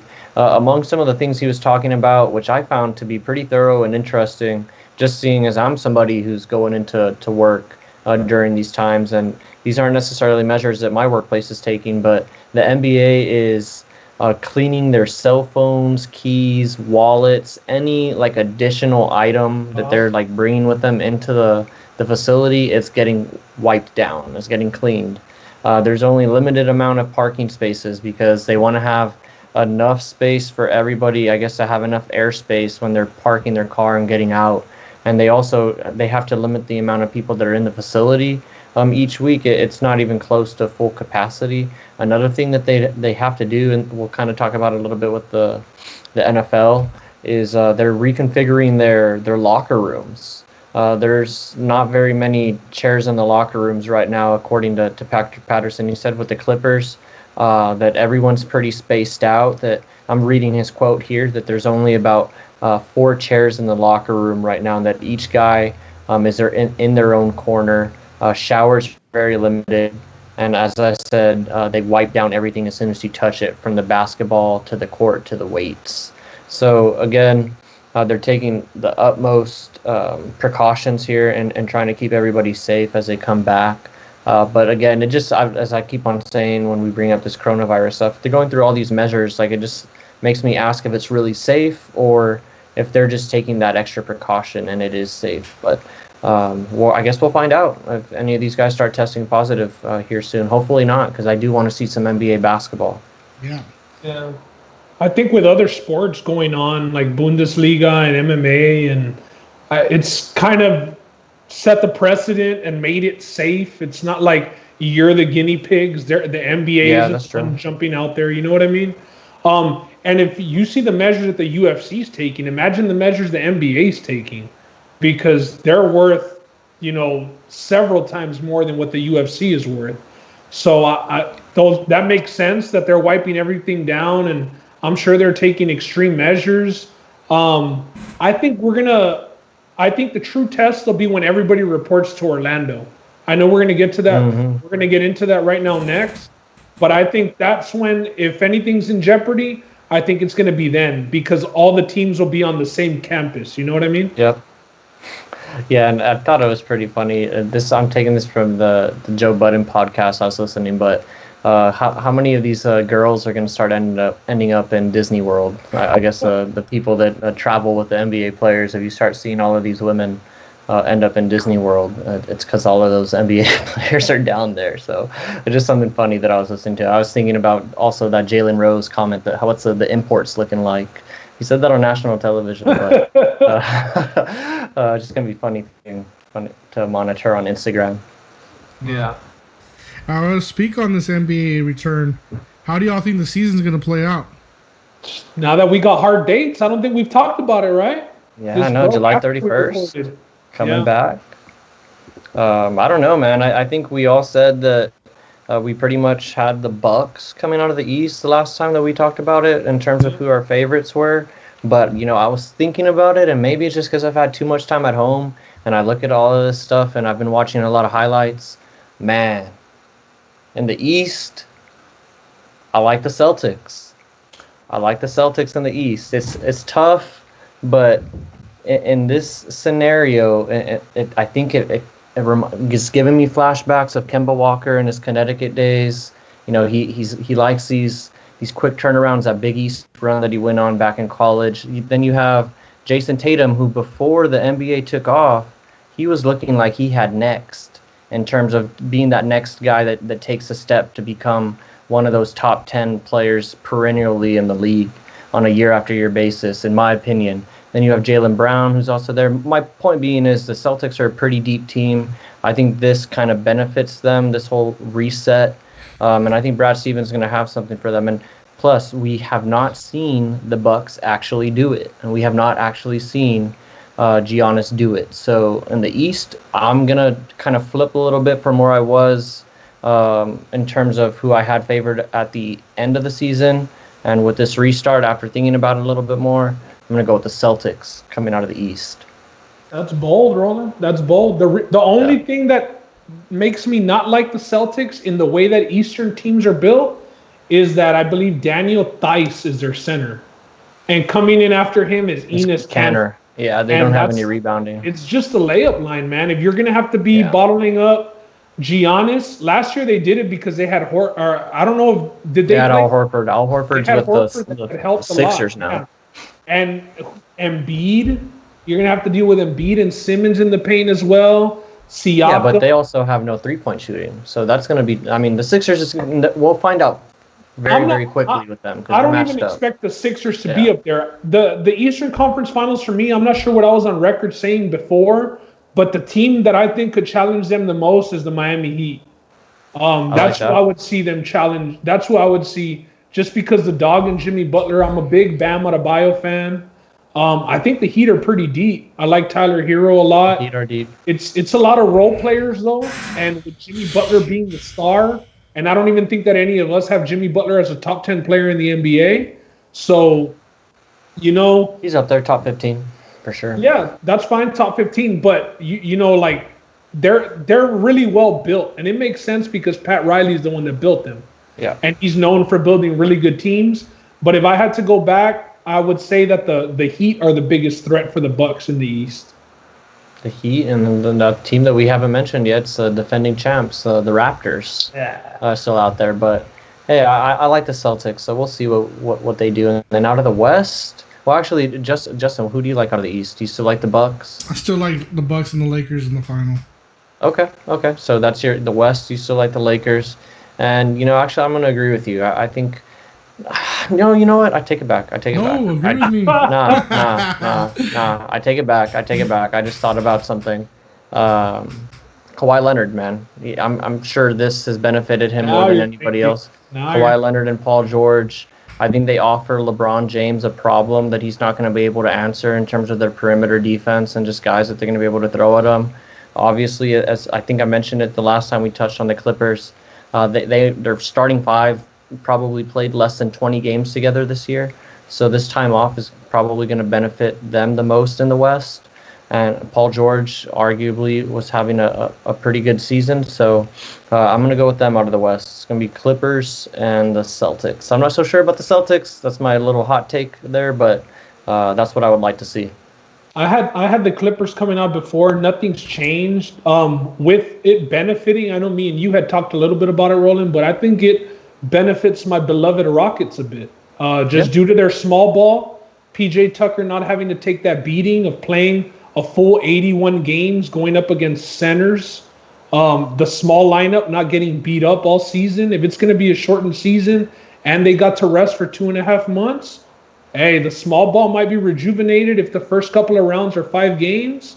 I like our odds against and the Western Conference with those 8 games. I know we haven't talked too much specifics about when it comes back, but it's supposed to be 8 regular season games between the teams that were invited, and then they're going to get into the playoffs just to fix the seeding.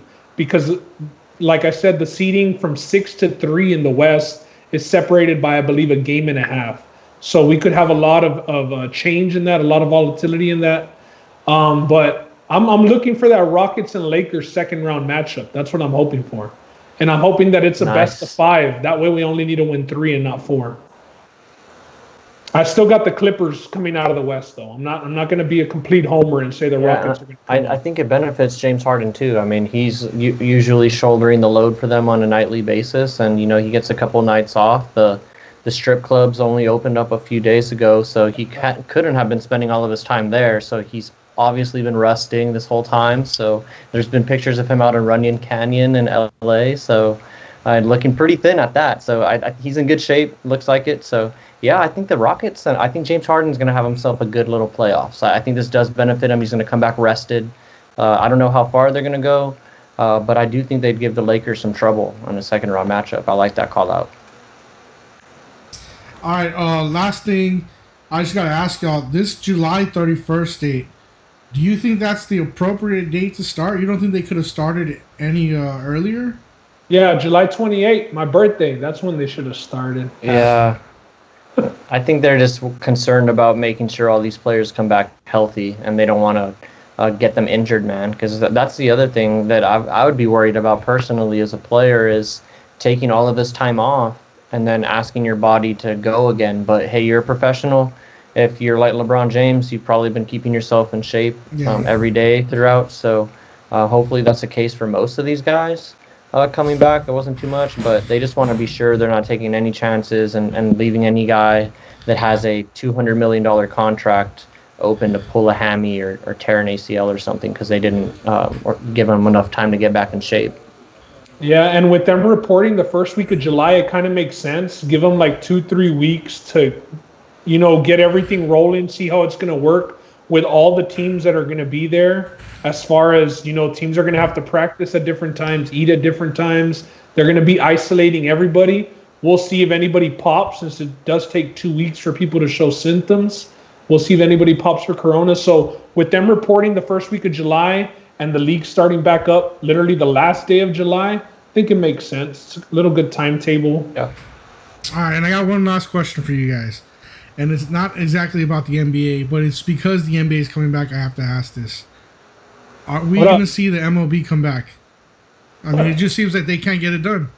How we said they're behind. They've had maybe, that I can think of off the top of my head, maybe 4 or 5 proposals already that have gone back and forth that keep on getting axed, and they just can't seem to come to an agreement. But, also the thing that I keep on hearing is that if there is no season, that it's going to be catastrophic to some teams, or catastrophic to the point to where some owners are not going to be able to own their team going forward. So I don't know if the MLB is going to let it get to that point. I think they're going to end up somehow, some way coming to a decision. But I wouldn't put money on it right now. But just something inside me tells me that they're going to get it done. Little 10-game season. Shit, yeah, best of 10. It's not a good look with these other teams and organizations made the getting playoffs done. last year. It's so many more players, though, bro. Yeah. And then you already hear about the minor league is already canceled for the season. So the MLB, it's not looking good for them, man. And then MLB money is stupid. That's why, you see guys signing 10-year deals for $375 million. No, they're not going to want to get one of those years prorated. Hell, that's the owner's problem. Yeah. Yeah. All right, guys. Just was wondering on that last little bit. Oh, one last thing though before we move on to the NBA. One last thing. Wearing my shirt today for the YouTube viewers. It's Allen Iverson shirt. Happy birthday, Allen Iverson. 45 years old today. Or belated birthday. It was this week for sure. I saw it, but it was. Happy birthday, Allen Iverson, 45 years old. One of my favorite players growing up. So had to shout him out. Hey, and that's a big inspiration for the podcast. I mean, our we talking about sports. So exactly. Yeah. So shout out Allen Iverson, 45th birthday. All right, getting to the NFL. We got some news and some quick hitters. First off, we want to say rest in peace to Reese Caldwell, former New England Patriot wide receiver. Anything that stands out with him that y'all remember in his playing days? I just remember him being a pretty talented receiver at Florida. I think he might have played maybe a little bit before Tim Tebow got there, maybe like the Chris Leak era, like in 2005, around that time. And then I remember him briefly with the Patriots. He wasn't like too stellar of a player, but still sad to see somebody pass away at such a young age at 41. So yeah, definitely rest in peace. 41 years young, man. It's sad. Yeah, RIP to him. I don't know much about him. I wasn't too familiar with him, but I mean, it's always sad to see somebody get gunned down because that's how he passed away. So, RIP. Yeah. Oh, and you know what? Man, this is my bad. I forgot to mention. You were gonna do the whole thing. We got a new face on the podcast. We got Diego coming in. Loyal listener. A loyal podcast listener, man. He's always on the YouTube comments too. Man, Diego, we appreciate you coming in, man. I'm embarrassed that I didn't introduce you first. You're good, man. Paying your respects. I didn't know the guy either, like Ben said. I mean, crazy to hear a guy get gunned down at 41. I don't know the circumstances, but just sad to hear. Yeah, I agree, man. Hey, well, this week, Drew Brees, he came out and saying, my grandparents, my both grandfathers served in the military, and I can't really, justify the whole kneeling with the national anthem. And then the next day he comes out, I guess, after having some, good opening discussions with some of the players around the league and you could see the hurt, like with former players, Malcolm Jenkins being one. Yeah. His And teammates. and then he even came out and told Michael Trump Thomas, something about it. You know, well, what's y'all's opinion on Drew Brees? Did he do the right thing in recognizing? Yeah, I'm glad that he came back and recanted his statements and everything. But it's sad that he kind of made the statement in the first place about it being about the flag. But of course he was going to come out and apologize because of all the backlash that he was getting from the NFL and from Michael Thomas, his number one target, Malcolm Jenkins, another guy who's on his team, as you mentioned, Justin. So I'm glad that he came out, apologized. The apology, that he made was good. I thought it was spot on. And then also, he drew the attention of Donald Trump, and he didn't back down. So he once again reiterated his point in terms of kind of what Colin Kaepernick's protest was about in the first place, in terms of just trying to shine a light on the police brutality on the black community and all the things that Colin Kaepernick was trying to get people to look at before it got twisted and made about the flag again, like Donald Trump was trying to do. So I'm glad that Drew Brees once again stood up and said something about that. Yeah, it's unfortunate Drew Brees was kind of put on the spot, I guess, with that question. It's unfortunate that he really didn't have time to think and process out his answer, because he quickly went, for the flag defense. Even though, if you remember last year, or maybe it was a couple of years ago, when all the teams actually went out and knelt before the game. Even Jerry Jones went in and got on a knee. Drew Brees was on a knee then, and those pictures resurfaced, of course, like they would, because the internet's undefeated. And man, he felt the attacking that I guess the black community is feeling at this time. For and sure. Drew Brees just had never been prone to that. Growing up, the way that he grew up, coming up in a wealthy family and all that. The part for me was that the first apology, I just don't think that you figure something out overnight. For sure. I'm not going to give Drew Brees all the credit. I like that he doubled and even tripled down and even went at the president. At this point, honestly, the only thing left is for him to be at a march somewhere in New Orleans. That would be it. You know what I mean? But he seems regretful for his comments. I don't know. Like I said, I don't want to know how sorry. I don't know how sorry he is, just because he went for that right away. You know what I mean? Like, it wasn't even like 50-50. It was just, no, my grandfathers fought, even though they fought with African Americans. You know what I mean? It wasn't just your grandfathers they're fighting there. So it's unfortunate that he had to say that. He got a lot of backlash, like Roland said, from Mike Thomas, his star wide receiver. Alvin Kamara unfollowed him on Twitter. I didn't even know that. Jenkins went off on him. Ed Reed cursed him out. He was really feeling it, man. And that first apology was just like the white hand and the black hand. Like Roland said, we listened to the Joe Budden podcast, and they said, like, under the blue sky, like, it was just so media, it didn't seem sincere. Yeah. You know what I mean? Like, he could have posted a picture of, because I don't think that Drew Brees is racist one bit. He was loved in New Orleans prior to this. He's helped out a lot there. And he's involved in the community. Through Katrina and through all of that. He's played in the NFL for so many years with players of color, never had a problem. His O-line majority black. Like, I'm not saying that he's racist, but he just should have thought before he spoke on this subject, is my point. What about you, Diego? You got any opinions on that? I just think he shouldn't have spoken, because he obviously has those thoughts, or had them. Good PR guy and good PR move to go at the president. I actually didn't know he did that. Yeah. Sounds like he's gonna go down as like the poster boy that got educated by social media and his peers on this move. Subject. Yes, exactly. And this whole movement, Yeah. For sure. Do you all think that it'll affect his do you think it'll affect him as like a starter? Like, like that, what cancel culture is, you know what I mean? And people get canceled pretty quick.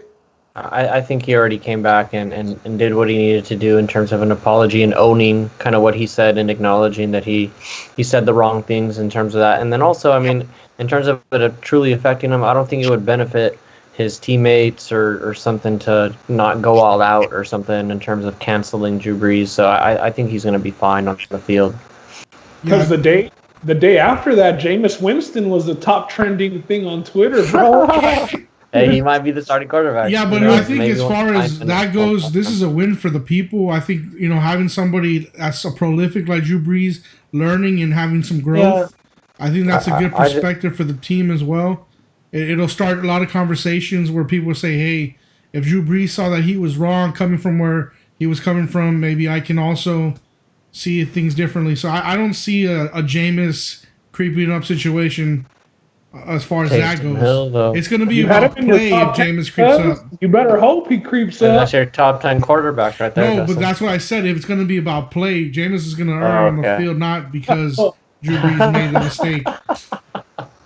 Yeah, and going along, Patrick Mahomes came out with that Black Lives Matter video, and I know Goodell was behind that, supporting that. That's a good thing. I know Goodell came out this week and even had an apology, some sort of maybe not really an apology to Kaepernick, but an acknowledgement of him being correct. It wasn't an acknowledgement either. You don't think it was even that? You can't even read between the lines, man. That needs to be said. It needs to be written out, drawn out. Like, it needs to be plain. He needs to say his name. Yeah. Okay, I get you. Because this was actually a video that several of the main African-American stars in the NFL, Patrick Mahomes, Deshaun Watson, Ezekiel Elliott was in there. Barkley. I know Saquon Barkley was in there. OBJ was in there. A lot of prominent NFL, stars. And then it was rumored that once Mahomes was in that video, who's now, the poster boy and star of the league, that's what really forced Goodell to act quick. Because, this is the stuff that the NFL was standing firm about prior, about the no kneeling. This is what got Kaepernick blackballed and shunned from the NFL. Mm-hmm. Like we're saying, if these quarterbacks had just stood up and said something back when Kaepernick was doing it, I know Aaron Rodgers was pretty good. After Drew Brees came out, Aaron Rodgers came out on the complete other side of it. But if these players would have just acted when this whole movement was starting, years ago. Yeah. When guys like Eric Reed and, those not so known players, like if they would have had the backing of some of these prominent white quarterbacks, everything would have changed. They would have forced Goodell's hand immediately, man. Yeah, so, I'm glad that they did it. I'm glad Mahomes was one of the main ones behind it, because that's definitely what forced Roger Goodell's hand, as the articles have come out and said that, in terms of him having to react and put together his own kind of apology or video and acknowledging the peaceful protests and saying that he's allowing players to do that and make the NFL a comfortable place for them to do that. But as Ben was talking about at the end of his point, I think it's a little too late, not necessarily for the guys that are doing it now, because I think the guys that are doing it now are the new guard. They're the face of the NFL right now, the Saquons of the world. They're all in their primes. Ezekiel Elliott, these are all primetime guys that came out and did this. But I think what would have tilted the scale a couple of years ago and changed it, and Colin Kaepernick might have a job right now if this happened, was if Drew Brees and Tom Brady, and I don't think Tom Brady would have done it because he's been pretty outspoken about his support for Donald Trump, but neither here nor there. If any of these other guys would have come out, Aaron Rodgers or something like that, and just really stuck by Colin Kaepernick, I think it might have been a little bit different from him in terms of where he's standing in today, in terms of having a job or not in the NFL. I think it's a little too late for some of these other quarterbacks to come out and start really sticking up for it. But if they're going to do it, that's better than not. But as far as Colin Kaepernick, they should have done something a few years ago. What about you, Diego? Do you think it was too little too late for the NFL to say something on this? To be completely honest with you guys, you've got the NFL side, which the biggest side or the biggest upside to it is not to be offensive to anybody, but is Cap getting a job. As opposed to, if you look at the timing of the NFL changing their stance right now, it gives the movement a lot more meaning. Because the NFL is aligned with the USA as far as you can go, man. I mean, they've made watching Sunday Night Football as patriotic as it gets. So I just think if you guys want to see it in the NFL way, sure, yeah, it's a little bit late for Kaepernick, but it might not be, man, because he might have not gotten a job because of his talents. I mean, now he might get 3 or 4 looks because the team's trying to get the PR stunt, man. You know what I'm saying? You don't know. You don't know, but trying to see both sides. If had said his name, maybe, but Yeah. I can see No, Kaepernick in a Raider uniform. That's a good point, though. you think he'll get some looks, Diego? Yeah. I think definitely some teams are shopping around the idea. The Redskins have a really bad image, bro. I don't think know. so now, They, yeah. They don't have who they have as quarterback. You know what I But mean? wouldn't they go with guys like They Cam don't Newton? they're gonna look dumb right there. Who are the Redskins? I mean, I don't know. That teams like that who are in the position to look bad for not doing it, I definitely see the. Yeah, I think you have a point. I think you have a point there, Diego, Definitely. especially with the commissioner coming out and saying that he's in favor of peaceful protests and all of that, and kind of taking the taboo away from doing all of that. So I definitely think Colin Kaepernick's going to get some looks. Whether or not he gets signed, I don't know. Right. I think it should come down to his talent ultimately. But I do think he's going to get some looks. I agree with you. I think he might get a couple here going forward. I think we're past that, man. They just had that workout for him. Wasn't it last year? That was a PR stunt, and For that's sure. because there's nothing going For sure on. it was. But don't you think that with the lawsuit being settled, isn't his career in the NFL over after that? Like, do you go Yeah, possibly. for millions of dollar lawsuit with the NFL and then go back? Like, if he was going to come back, Goodell would have said, at least acknowledge that Kaepernick's stance was ahead of its time or whatever it may be, bro. You know, like, give it some acknowledgement, because you're still not even like, it's like it's That was nothing. the one thing missing from that apology video for Roger Goodell, was him definitely not mentioning Colin Kaepernick's name for sure. So and again, I think you have a point also. So I'm probably on the fence about this. I think he might get a look, but I don't think he's going to be in the NFL. One, because the quarterback position right now in the NFL is pretty deep in terms of the starters. I think a lot of teams are pretty solidified, and you'd really just be getting a backup. So it'd have to be a crap. Maybe throughout the season he'll get a look, but If Cam can't land a job, it's hard to believe Kaepernick. yeah, exactly. It's tough right now to get a job. I don't think Cap lands a job. I wanna make that very clear. I think he gets a workout for a PR. If you're the owner of the Redskins, Ben, you don't give Cap a workout. I mean, if I'm Media if I'm the owner of the Redskins and that brings me media, that's probably the only good media they're gonna have all year. Yeah, but then when they don't sign him, it's like, oh, it was just. But when they don't sign him, it was just a circus. They're gonna call it. But you can push it to the point where it's like all these teams already looked at him, man. We looked at him. It's his talent, and that's it. And you just push We'll it see towards how that. it plays out. Yeah, we'll see how that plays out. Well, with the circumstances that we have right now, I don't know, man. I don't know if it happens this year, and he's only getting older. So Yeah, I hope it does. But I think that Kaepernick's okay without playing in the NFL at this point. He's I really So too. But Haskins probably scared of who's the Redskins quarterback? No, It is Asking. I mean someone, but I mean Cap. I agree with you. I I agree. I think at least Cap gets a fair workout compared to that sham of a workout he got last time. I think at least that. Yeah, hopefully. All I mean, right. we couldn't even get legit combine workouts, because of the times that we're in. I'm saying it's just another wrench the NFL could throw in it, bro. It's just another excuse. Well, something to look forward to see what's going to happen down the line. Yeah, it'll be interesting. All right, this week the NFL sent a memo out to their teams, and they're talking about reopening their facilities. Is it early to be doing these workouts and reopening facilities, or is now the right time to capitalize and get things going? Well, I think this is usually kind of when the rookies and stuff, they're doing like their mini camps and whatnot, and preparing for the camps to start in late July is usually when they take off, because the first game is right now scheduled for August the 6th. That's a Hall of Fame game. It's actually Dallas versus Pittsburgh. So that'll be something to look forward to. But yeah, the memo was just a set of protocols just for them to look out for in terms of when they're going to return, because they obviously haven't set a date for when everybody can return to facilities. Right now, the only people who are there are the people that are just rehabbing their injuries. So anybody with pre-existing injuries that occurred last season or whatever, they're the only ones allowed in the facilities right now. But they broke it down into like tiers in terms of people that they're going to be bringing in. Like tier 1 is obviously like your players, coaching personnel. They're the ones who are going to have access to like all of the restricted areas like the field, the sidelines, the locker rooms.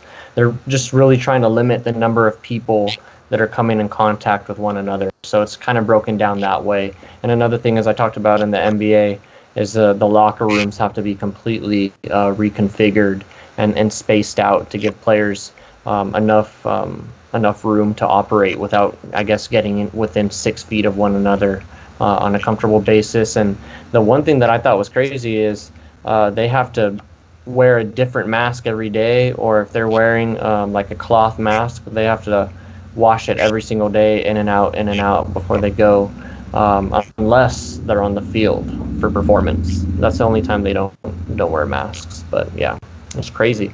But yeah, the NFL's gearing up to come back, and I think they're going to try and get as regular of a start to the training camp as possible. So I think they're going to be aiming for mid to late July. Maybe we can see some of these rookie signings too, because a lot of these rookies haven't been signed. Yeah, they're going to be able to start going in and getting those physicals. Yep. I heard that even Todd Gurley hasn't officially signed his deal due to physical. Oh, that's true. That's a good point. And he's a guy with pre-existing injury with those knees. Yeah. Even though guys like Hopkins were able to get their physical done and officially become Cardinals. I don't know, it's weird, but that's how every state is handling the situation as far as who can be out and who can't. That's I think Arizona. That's a little weird considering Georgia's been open first. They opened first. That's true. Yeah. Oh. I think it's a good thing. And another thing that I saw was Texas, they opened to 50% for games. I saw that they were going to be allowing. I saw From that. 25, it bumped up to 50. We're still in June. I could see it getting to 75. I won't say 100%. Because I don't think that'll happen anywhere. 75 just might as well. Fuck it, just everybody come Dude, back. but you know that they're going to do whatever they can to get their money, man. Especially these hell yeah, for college football NFL season. owners are the greediest ones out of all the sports. We talked about what happens if they go the whole season with no fans. The NFL loses $4 to $5 billion. That's worst case scenario. No fans the whole season. It's about $5 billion that they lose. So yeah, I definitely think they're going to try and put fans in the stands. It seems there's been no question that the NFL is going to start from the president saying NFL will go. I think NFL has been the most sure one. Obviously, they're going to be the last ones to get the go at it, so they should have everything, perfected. As NBA will be back prior to them coming back. The UFC's been back. Soccer's been back, so they should have a really good idea when they come back. So yeah, the NFL's not in jeopardy. What about you, Diego? Anything on that? I just hope we get some good football, clean football. Hope everyone stays safe. I hope no players, mess it up for anybody, man. Or I'm just trying to see a good season. Trying to stay positive. Yeah. Dalvin Cook came out today, I believe it was today, right? Saying that he's not going to be dressing out anymore until he gets that extension. Still on that rookie deal. Last year of the rookie deal, man. And when you're one of the top 3 rushers in the NFL, you ain't going to be playing for pennies and dimes. You might get tagged. So that's kind of what he's up against too. So if he's on his last year, they usually like to extend it with the tag and do something like that, especially to the running back. So good for Dalvin Cook. He's going to hold out. And, the Vikings really can't afford to lose Dalvin Cook. They just traded away Stephon Diggs. And I know they drafted a receiver to replace him, but Diggs was a really productive receiver for him while he was there. So they're in no position to lose their top weapon. Yeah, so you might have a little leverage here. You don't want that team's success resting on the shoulders of Kirk Cousins. Like exactly. we had mentioned in prior podcasts that team goes through the run game. They work off the run game and then play action off of that. Mm-hmm. So you need Dalvin Cook. I know that. Actually, though, their second stringer did do decent last year, man. Madison ran his ass off last year for a while. Yeah, he got a third stringer, too. Yeah, he was like a late waiver wire pickup in fantasy because Cook was out a couple of the late weeks. So I'm not saying that they're going to go with Madison. I don't if they're not going to give him a deal, they better not. They're not expecting him to be there past next year. So I think that they want Dalvin Cook there. I think that they'll work something out. And the good thing about this is there's no timetable, like we've been talking about the Dak contract, where it has to be done by that July 15th date. This one can just get done before the season starts. No training camp might be better for Dalvin Cook with his injury history. Mm-hmm. That's a good point. All right, Daniel, you think Dalvin Cook's going to be playing week 1 or he's holding out? Oof. I think he's playing. All right. All right, last quick hitter of the day. Jadeveon Clowney turned down a $15 million offer from the Seahawks now. Oh, man, I don't know exactly what he's doing. I mean, I knew he betted on himself and was hoping to make that money. The market didn't show up for him. And now at $15 million, he turned down again. I mean, what's it going to take to get this guy signed? Man, I don't know. You know, there's reports. It's in that same report that Clowney, he's already reduced his price by $3 million. So he started up at 20. He's back down to 17 right now. As you mentioned, that offer was for 15. I'd be interested in the timing of when that offer came, if it was before or after he lowered his price. But him declining a $15 million offer and still being unsigned is a little concerning. But I still think he's gonna find himself a place to go. I mean, pass rushers, man. If you can get a guy that can give you over 10 sacks or close to, which he hasn't done on a consistent basis, but the thought is he has the ability, you're going to go and get him. So I think he's going to end up finding a job. But at 17 to 20 million, man, I don't know. So you're saying he's not going to be a Seahawk, though? No, he won't be a Seahawk. Yeah, no, he won't be a Seahawk. He's going to sign somewhere else. So I think in that article they referenced teams that were interested in him as being the Jets and the Titans. So I'm going to go with what that article said. And I think both of those teams would be pretty decent fits for him. It makes sense. Titans defense, right?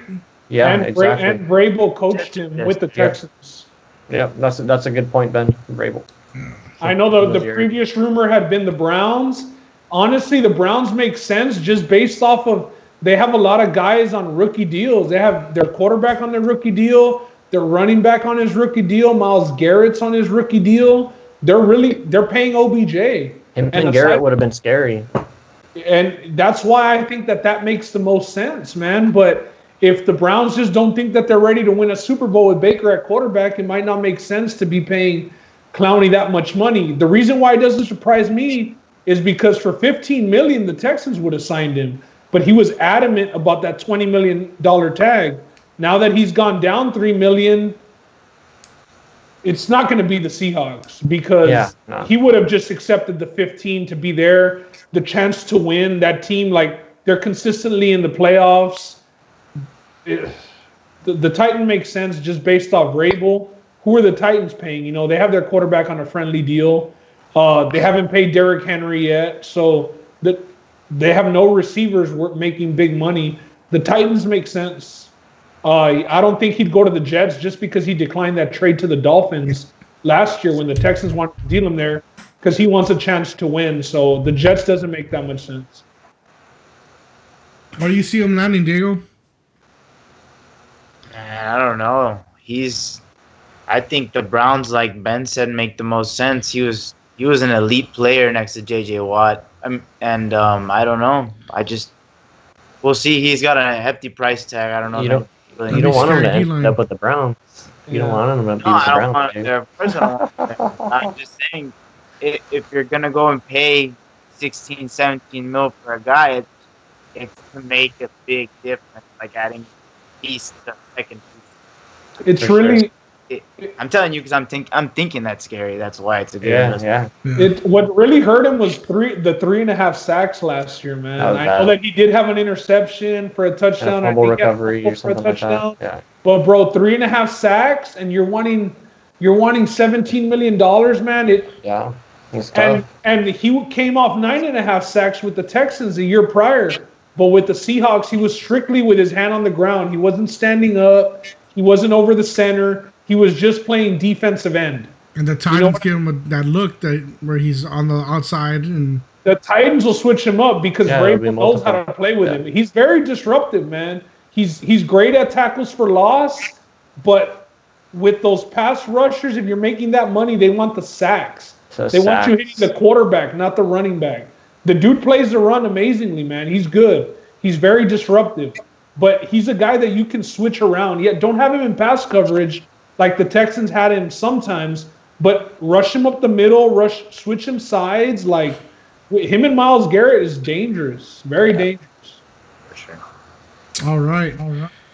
Well, that's it for quick hitters. And now we're going to do our schedule breakdown, and we're going to start with the Pittsburgh Steelers. Now, Vegas has the over-under on them at 9.5 games. So let's talk about it. Week 1, they're facing the New York Giants, and this is Monday Night Football. Diego, how many games did y'all win last year? You should know off the top.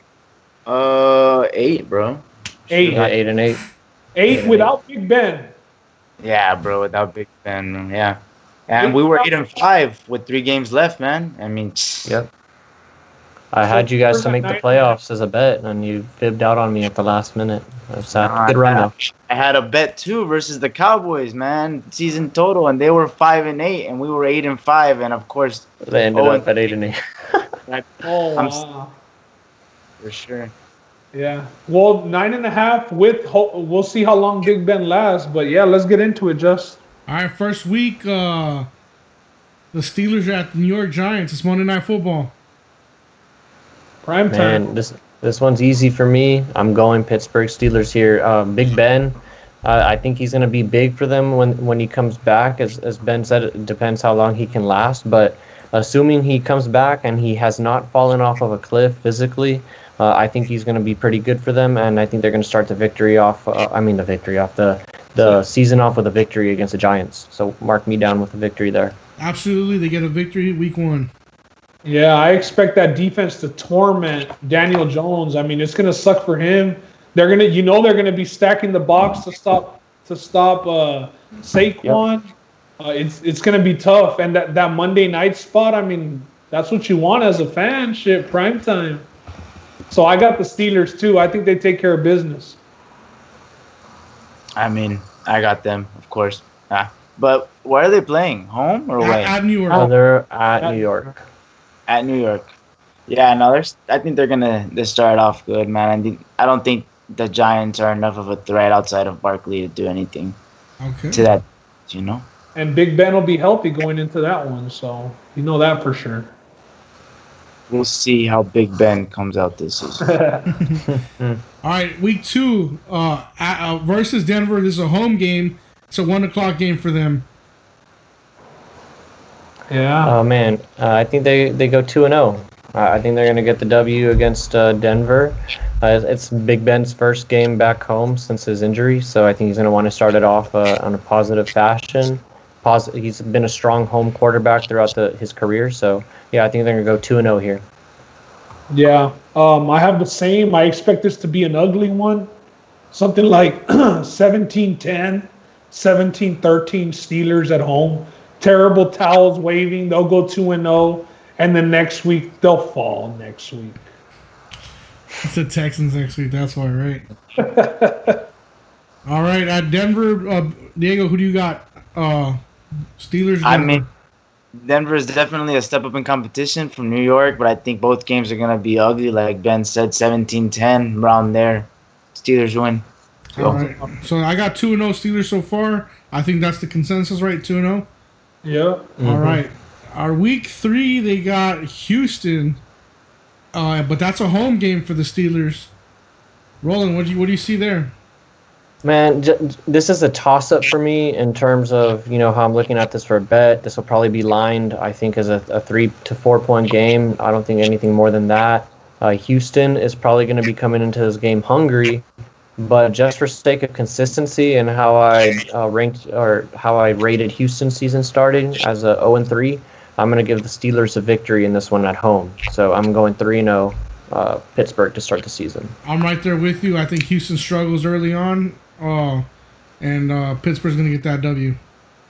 Yeah, I'm gonna go the other way. I have us going 0-2 to start the season. So we need this game. We're gonna need this game.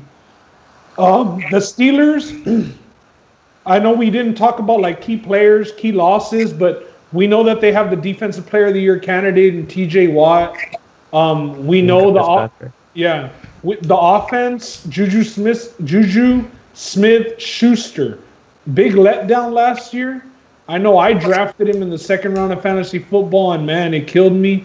And then I ended up trading him for Antonio Brown, bro, a day before Antonio Brown got suspended for the season. Terrible. But regardless, Juju Smith-Schuster didn't play much. They got the running back, Connor. James Conner, yeah. They got Connor, and they got Snell. Diego, do you expect Snell to get any run? Yeah, I do actually. They love Snell. I love Snell. Snell is explosive. Snell is fast. Snell is a different type of runner than James Conner is. James Conner is a pound it down the line runner, and that's it. Snell gives you a lot more, man. He's more off the edge. He's very raw, but I expect him to get more touches. We'll see. They like him. I'll tell you that. Yeah, I know that, and he was good out of Kentucky. He came out of Kentucky. But the thing is, I know Mike Tomlin really likes like his workhorse. I know they really that's the way that they've always been, dating back to like Willie Parker, Jerome Bettis, Le'Veon Bell. They like having their horse because they like running the ball. James Conner obviously hasn't been able to hold up for full seasons though. Full season, his first season as a starter. Played good, but I just wanted to hash out a little bit of their skill player positions. Well, and I'm glad you brought that up because, I'm going to shoot Juju some bail here. I mean, I've been pretty hard on him in terms of the way that he's handled himself and in terms of like taking games seriously and whatnot back when he had Antonio Brown on the other side of him. But as far as his statistical drop-off, that's not all on him. I mean, it's a 50-50 street when you have a quarterback like Mason Rudolph throwing you the ball and some other guys there. So, and of course, it was his first year as a number one, so you have to account for that too. But I think a lot of it was he didn't have Big Ben throwing him the ball. So I think Juju's a big comeback candidate this year in terms of the wide receiver position for me. And then also, I mean, the one thing that I didn't mention, and I talked about it when I was giving Houston the loss during the Texans breakdown, but Pittsburgh has a top 10, top 5, top 3 possible defense in this league, maybe. Top 5 for sure. I mean, they were towards the top of the league last year in turnovers. We all know, like you said, they have T.J. Watt. They arguably have one of the better secondaries in the league now that they got Minkah Fitzpatrick.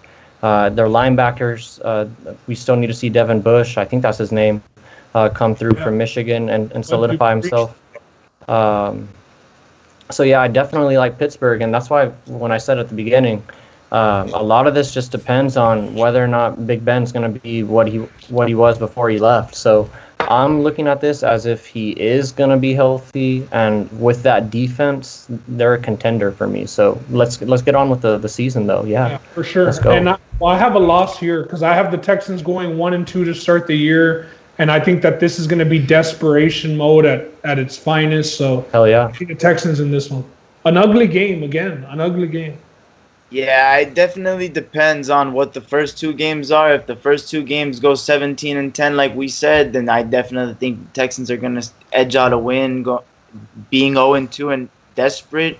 Even though the Steelers are at home, we seem to always let down once we're always, like we're ahead. Now, if Big Ben rolls out of this season, man, and he's gunslinging and Juju's catching and we're picking up first downs and it's working out, we don't need to do much with that defense to win. It's not like the years before we have to put up 30 points and we lose to 32. It's not like that anymore, man. I mean, so now Ben's looking at the situation like, listen, I need to manage the clock. I need to win this game. It's a different type of chess game for Ben now. So I don't know. Tom Brady's not there anymore. Yeah, that too. I mean, I don't know how we're going to come out of this, but if we're 2-0 and rolling, could be 3-1. 3-0. If not, it's gonna be 2-1, man. I'm gonna go humbly and go in 2-1. There you go. All right. The next game after that, week 4, is at Tennessee. It's a 1:00 game as well. Yeah, I'll go first. I think it's pretty simple. I think they'll just bottle up Derrick Henry. I think they're going to stack the box, man up with Joe Hayden, Minka, and all those guys in the secondary and make Ryan Tannehill beat him. I legitimately think that they're going to make Ryan Tannehill beat him. That's the way the coach is going to play it. So I got Pittsburgh in another close one. Like, man, these games, these offenses aren't too good, and the Steelers' defense is, like we said, like top 5 elite defense. So they have a pretty easy first part of the schedule, offensive-wise, compared to their defense, in my opinion. 3-1. Yeah. This one is closer to a toss-up for me, but I liked all of Ben's points in terms of bottling up Derrick Henry and making Ryan Tannehill go vertical on you. So I'm going to rely on this elite defense, and I think optimistically they're going to be 4-0 to start the season, best case scenario. Yeah, I think that point made the difference in my decision. I was really at 50-50, but I'm going to go a little 60-40 towards the Steelers now because they're getting Tuitt back, if I'm not mistaken. And Tuitt was a big part that was missing last year, man. That guy started off the year really well. Yes, they are. And now he's back, and I think with TJ Watt, Cam Hayward, and him, they're going to bottle him up, make him throw it, and I'll love him to throw it to me some Minka, man. Yeah, another W for the Steelers here, 4-0 to start the season for me. Next week, it's NFC East, and they're playing Philadelphia at home. This is a tough game. It's a really, really a 50-50 game for me.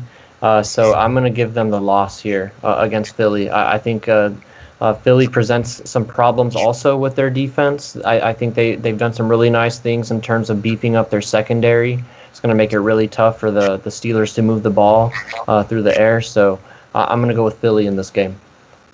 I agree. Pretty simple. Philly's a pretty tough place to play. It's early in the season. They should be pretty healthy at that point. It's a home game for the Steelers. It's a home game for Steelers, but... Oh, shit. Okay, I didn't see that. Damn. Give me the Steelers. Yeah. Just give me the Steelers. See, that's a hard one, man. I'm gonna go with Philly just because we tend to lose games at the first half of the season and we tend to rally second half, and just for that, I would like to save my wins for the second half of the schedule. I like that. I think it's a loss. I think this is kind of the trap game. They're coming off all these wins, and they end up losing it to Philly at home. Here we go, week 6. It's Cleveland, and it's a home game for the Steelers, man. It's a home game. Thanks for clearing that up, bro. I have them splitting with Cleveland, to be honest. So it really doesn't matter, man. I'll go loss here, and I'll go win later. Yeah, I have them splitting the division series with Cleveland as well. So I'm going to give them the loss here as well. I think they're going to go on a little bit of a skid. I'm going with the dub. I think we're gonna beat the Browns the first game. I think we're gonna beat the Browns. I got the dub here, and then the loss later, like y'all said. They're splitting this one here. All right. Week 7, Baltimore at Baltimore. Yeah, that's a loss for me. Yeah. Likewise, at Baltimore, loss. Although last year they did hang tough. They played Baltimore, I know, both times without Ben. That first one, man, it was that first game. The Steelers arguably should have won. Yeah. I don't know if it was a missed field goal or what it was. Juju fumbled. There you go. Yeah. So I'm gonna go loss at Baltimore. Yeah, I have to go loss at Baltimore. Even though we tend to play the Ravens tough, they tend to have our number, man. Roland, did we get yours on this one? Yeah, that one. I my bad. I said it pretty quickly at the beginning. I'm going Baltimore at home here. Okay. Yeah, same thing. It's a loss for the Steelers here. So I got 4-3 right now. Yeah. Mike. Yeah, I have them 4-3 into the bye. 4-3 also. All right. 5-2 for me. Okay. Week 8, bye week for the Steelers. They get the rest right there. Yeah. Yep. Then week 9, they go and they play the greatest franchise of all time, the Dallas Cowboys. Taka boy. Good call out. And that's at Dallas. You know, I'm gonna take the Dallas Cowboys here at home, and I'm gonna have the Pittsburgh Steelers at 4-4. The Cowboys, I think they beat them the last time they played in the regular season at home, and Big Ben was the quarterback then. So I'm gonna go Dallas Cowboys here. Yeah, it's tough off the bye week, but I don't like it at Dallas. I think that Dallas will get their run game going and open up the Steelers a little bit with that. I'm gonna go with Dallas. Damn, that's 3 in a row. I have them losing. Yeah, That don't even sound right. I might go watch this game if we get that 75% capacity, man. There you go.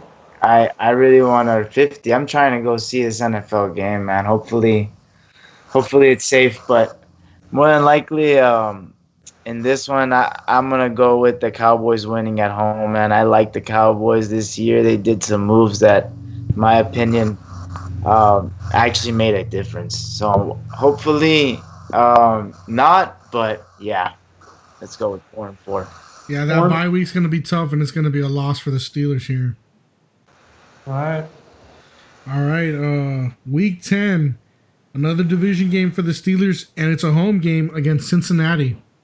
Yeah, I think they're going to give Joe Burrow a nice welcoming to the AFC North, or a nice welcoming to Pittsburgh at least. So I'm going to take Pittsburgh to end their 3-game losing streak. Yeah, same for me. I expect a rude awakening for Joe Burrow. I got Pittsburgh. Yeah, this is a game we have to win. It doesn't matter what our schedule is at. So, All right. Both games against Cincinnati. yeah, we have to beat we have to. So win. Yeah, I got a win here too. Rookie quarterback coming in. It's not going to be nice for him. Not against that defense, at least. Yeah. All right, week 11 at Jacksonville. That's a W for me, even though it's on the road. Down in Jacksonville, probably going to be a little humid down there. But I think the defense is going to be able to carry them through this one. I don't think Minshew is going to offer too much trouble through the air. So I'm going Pittsburgh here to get on a 2-game win streak. Yeah, I was about to say the same thing. I don't think Jacksonville scores 10 points this game. Steelers. What time is that game at? It's a 1 p.m. start. 1 p.m.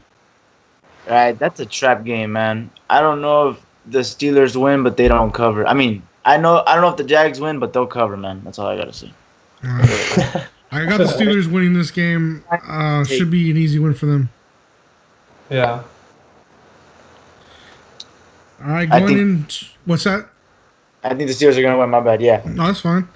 Going into week 13, this is week 12. My bad. Thanksgiving game. Thursday Night Football. Baltimore. Man.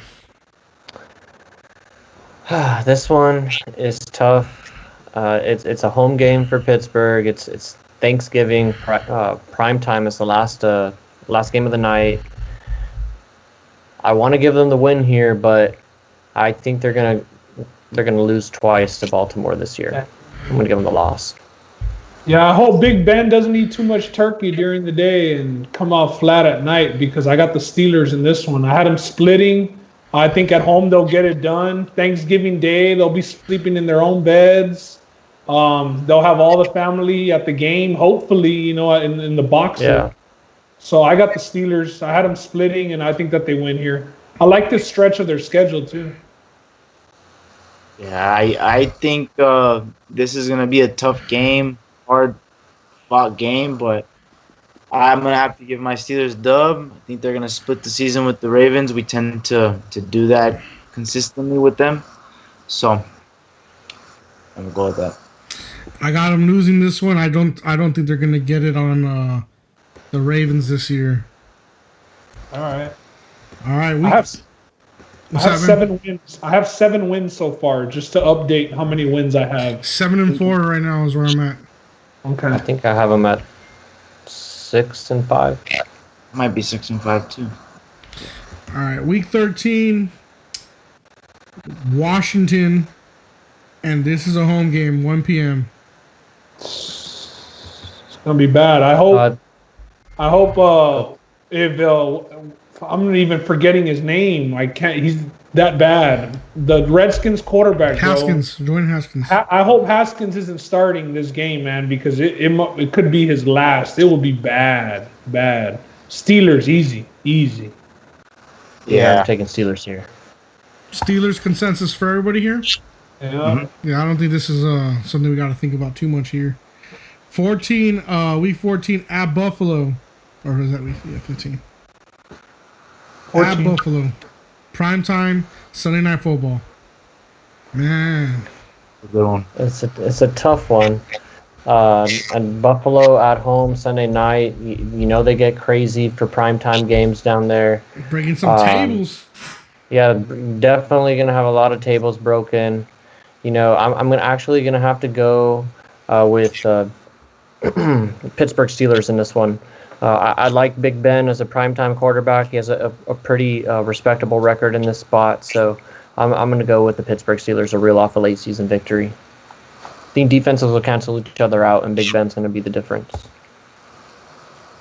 Yeah, it's going to be a pretty low over-under for this one, I would imagine, right? Somewhere around 35, 36. The weather's going to be bad, too, for sure. Yeah.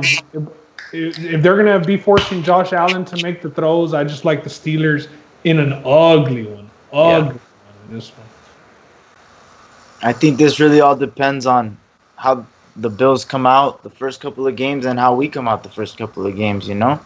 We might be the more put-together team. I don't know what the Bills have done as far as defensively. I know they got Diggs in the offseason, and hopefully that progresses into something good. But I think the Steelers are going to do enough to get it done here, man. I'm going to give them the dub. Justin? It's a 50-50 game for me. And just for the sake of 50-50 games, I'm going to give them the loss here. All right. Okay. Yeah. Okay, next week, after that, it's going to be at Cincinnati. And this is Monday Night Football. That's a dub for me. Man. Yeah, this is a dub for me. I think they're going to end up sweeping Cincinnati and Joe Burrow this year. Big Ben lifetime is 15-4 on Monday Night Football, so I think he's going to keep it rolling. Yeah, pretty simple for me too. I like the way their schedule plays out towards the end of the year. I think it might be the opposite of last year, where they go into the playoffs with some wins, especially with that extra team added. So I'm going to go with a win as well. Yeah, dub. All right. Week 16, Indy at home, 1 p.m. game. Oof. Who wants to start this one off? I'll start it. I got them winning this one. It is a 50-50 game for me, but this is the game they do get the dub here. I don't think it's that 50-50. I'm just going to make a quick and easy roll in. I like the Steelers at home in this one, and I don't know if it'll even be Phillip Rivers starting that game for the Colts that late in the year. Yeah, I think it'll be Phillip Rivers starting the game, but I think that's going to be why they don't win the game also, because I don't like Phillip Rivers in the cold weather. The Colts historically are not a very good cold weather team. I mean, they play in a dome 8 games out of the year, so they obviously fare better indoors, and their team's just not built for that. They're a finesse team. And the Steelers in the cold week 16 needing a W more than likely to keep in the playoff race. I'm giving them the W. Yeah, I gave the Philly the win early in the season on a 50-50 game. I'm giving Steelers the win here in a late season 50-50 game for me. Nice. Philly is a harder opponent in my opinion, though. For sure. Agreed. Phillip Rivers will have his hand in his little warmers all game, bro. All right, so that's everybody there? Yeah. All right, week 17 at Cleveland. I'll go ahead and say this is the loss. I gave them the dub earlier, actually, in the home game. Now they're at Cleveland. It's a loss for me, and that'll be a 10-6 for the Steelers on the year. Yeah, I see them splitting, as we all said earlier. So I gave them the loss earlier. I'm going to give them the win to end the season. And they end the season on my account on a 4-game win streak. Yep. I have them. A 5-game win streak. Excuse me. Mine sounds a little crazy because I have them like on a 7-game win streak to end the year. But honestly, it all depends on if Big Ben is there. If Big Ben is there, this is very, very doable. Like this could easily happen. But what did you have, Rome? I have them at 11-5. Oh my God. Yeah, I think that's what I have too. I have 11 or 12, bro. Crazy, but I mean the defense, bro. It's gonna be. Yeah, the defense is there. The defense. They might be the first defense drafted this year in fantasy football, bro. Right, they won me so many. They won me so many games last year. I love them. Yeah, they might be that favorable schedule too. I mean, down the stretch, it is, bro. It really is. It is. I have a win because I gave them the loss earlier in the year. I had them losing 3 or 4 in a row earlier. And then rattling off 7 in a row to close the year. Wild. Yeah, it's going to be a really awesome season. But they're a contender. I mean, I know we're all kind of optimistic on them right now, but I mean, who else in the AFC other than Baltimore and KC are solidified right now? You know, it's wide open for these other teams in the AFC. So I think as long as Big Ben is healthy, these guys are players in the AFC. Absolutely a playoff team here, I think. Yeah. Yeah, I think we're going to get in there, but I want to give some respect to the Texans, man. I think they're definitely up there in the contender and there you go. Titans, man. If anything, we got to give them the respect after beating the Ravens and the Patriots. But I agree with you. After having the Pats fall off and shipping Brady off to NFC for good, hopefully, we should be able to hopefully sneak into at least the playoffs, man. Yeah. Yeah. All right. Well, any other comments on the Steelers season? Anybody have some insight they want to say on the Steelers? With as many wins as we had them getting, though, they might honestly be fighting for the division with the Ravens. Yeah. Possibly. Mm-hmm. I know you and Roland both had the Ravens sweeping them, and that might be what does them in winning the division is the head-to-head or division record. The Ravens might have a better one, but with what we all pretty much gave right now, we all have them as a 10-win team, 10 wins or more. So they could be fighting for that division if everything goes as planned. All right, and Vegas had the over/under at 9.5. Are you all comfortable enough with these picks that you'd make a play for the over 10? The only reason why I'm not is because of how much of this is contingent on Big Ben being healthy for me. And whenever there's that big of a factor in that number, I'm probably not going to take it. And also because I do like the Steelers as a team. I know I'm a Cowboys fan, but I've historically bet on them a lot. So it's hard for me to say that. But with just that factor being there, I'm going to have to pass. And it'd be 9.5 also. Yeah. Can you bet season win totals? Yes, you can. It's open right now. Oh, but once the season started, can you get live season win totals? No, right? I don't think so. Not that I've seen. Because I bet you could get a really good price, bro, at the first half of the season. Like after Ben said, I feel like we're gonna peel off a run like we always do in the second half of the year, and we probably see that number at 9, maybe 8.5 at a friendly day. Diego, we did also all have you all at 4-0 to start the year, or 3-1 to start the year. So the number might not be that good because it's like in the middle where it gets tough. Yeah. Well, that's what I was saying. They had 2-2. I had 3-1, but I saw them at 2-2. I think might be wrong there. Well, I had 3-1. I just had them losing to the Texans and winning. Yeah, I had them 4-0 to start. Oh, jeez. Never mind. I guess my team's gonna go good. It just all relies too much on Big Ben, and at his stage in his career, his age, like you just don't want to. That's not what you want. You don't want to. And with the year he had last year and being injured, it's too many question marks. Yeah. To bet money on. Yeah, to put a play on, it's too much. Yeah. I'm gonna take. Hey, I mean that's fair if you're comfortable with it. Let's go. Yeah, there you go. All right, so that's it for Steelers. Now, the other team on the NFC side that we're covering today is the Green Bay Packers. Their over-under is exactly at 9. The Green Bay Packers' 2019 record was 13-3 and 6-0 against the NFC North, 7-1 at home, and 6-2 on the road. Now, the Green Bay Packers were in the NFC Championship game against the Niners, which they lost 37-20. And only 2 games were decided by 3 points or less, and they were 2-0 in those games. Well, So let's start week 1 at Minnesota. I think they continue that trend that you hit on last, or in the beginning of that. They were 6-0 against the division last year. I think they continue that. I think they beat Minnesota, even though it's at home. I think we've been talking about the crowd situation. Minnesota usually has a pretty good home field advantage, but maybe that's a little hampered. And first game without Stephon Diggs, new look offense. So I'm going to Green Bay here. yeah, for me too, especially with the Dalvin Cook question mark now.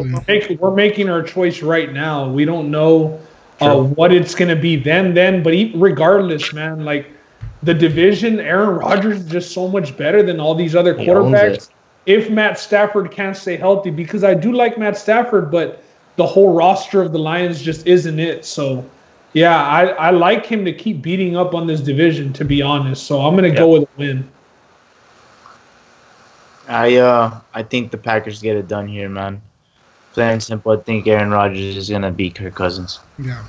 Like Ben was saying, a lot of question marks for Minnesota at this moment. You don't even know if Dalvin's going to play. That's their best star right now.